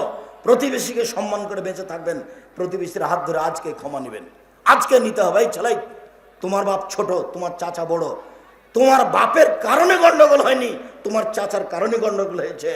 1 মাস থেকে তোমার বাপ আর তোমার চাচা কথা বলে না, তোমার বাপ ছোট, ভোর হতে হতে যেন তোমার বাপ তোমার চাচার হাত ধরে ক্ষমা নেই। ভুল কিন্তু তোমার চাচার কারণে হয়েছে, ও বড় মানুষ, ওকে সম্মান করতে হবে তোমার বাপকে। এটা আল্লাহ রাসূলের নীতি। শোনো, তোমার মা ছোট আর তোমার চাচি বড়, গন্ডগোল কিন্তু তোমার চাচির কারণে হয়েছে। এরপরেও তোমার মার উচিত আজকে ভোর হতে হতে তোমার মা তোমার চাচির হাত ধরে ক্ষমা নিয়ে বলবে, বুবু যা হয়েছে হয়েছে, চলার পথ আমরা খুলে দিই, আপোষে চলি 2 বোনের মতো। হে, এটা তোমার মাকে করতে হবে, এটা তোমার বাপকে করতে হবে। এটা রাসূলের নীতি। দাম্ভিকতা দেখিয়ে, ক্ষমতা দেখিয়ে, জুলুম করে, জোর করে কিছু করে 1 মিনিট বেঁচে থাকার চেষ্টা করিয়েন না, জান্নাত হবে। 2, তাবাস সিয়াম, নিয়মিত নফল সিয়াম পালন করে। যে এই যে চলে আসছে 15ই শাবান, শাবানের 1 তারিখ থেকে সিয়াম থাকবে, রোজা থাকবেন। শাবানের 1 তারিখ থেকে 1 না 15 দিন থাকবেন, নফল সিয়াম করে যে তার জন্য এ দামি জান্নাত। তারপরে বললেন অতামা তমা, দুস্থ গরিব ফকির মিসকিনকে খেতে দেয় যে। আমার পরামর্শ ভুলে গেলেন? এই ছেলে শোনা, এদিকে। আমার পরামর্শ কেন ভুলে গেলে? তুমি তোমার মাকে কালকে বলে দিও, আম্মা আমি যখন চাঁপাইনবাবগঞ্জ যাব, বের হবো বাড়ি থেকে, তখন আপনি আমার হাতে 50 টাকা 100 টাকা খুচরা দিয়েন তো আম্মা। 10 টাকা 20 টাকা নোট দিবেন। আমার কাছে থাকে 500 টাকা 1000 টাকার নোট। ফকির এসে আমার কাছে ভিক্ষা চাই, তো আমি তো 500 টাকা দিতে পারি না, আমি খালি বলি মাফ করো মাফ করো। মা ফকিরের কাছে কত মাপ চাই? মা 10 টাকা তোমার মা দেয় না কেন? তোমার মা কোন অভ্যাসের? তোমার মাকে আজকে বলে দিও। ভাই আপনাকে আমি বলছি, আপনার স্ত্রীকে বলে দিয়েন, আপনাকে আমি অনেক ভালোবাসি, আপনি আমার কাছের মানুষ এ দেশের মাটিতে। আপনার স্ত্রী যেন বাড়ি থেকে যখন বের হবেন তখন 10 টাকা 20 টাকা 50 টাকা 100 টাকা পকেটে দিয়ে দেয়। আপনি তো বড় টাকা দিতে পারবেন না, যত ফকির আসবে সবকে 10 টাকা 5 টাকা করে দিবেন। এই অভ্যাসে হতে হবে। আল্লাহ রাসূল বলছেন দুস্থ গরিব ফকির মানুষকে খেতে দেয় যে, তার জন্য এই দামি জান্নাত।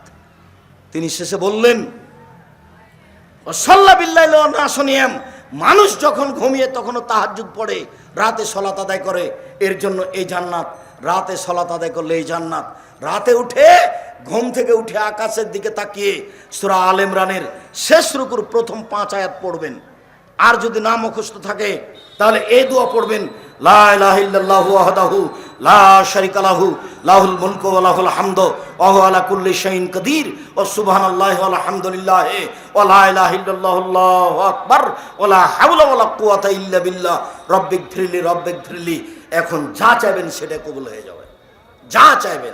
যা চাইবেন সেটা আল্লাহ দিয়ে দিবেন। আরো লম্বা দোয়া আছে, সেটুকু ছেড়ে দিলাম।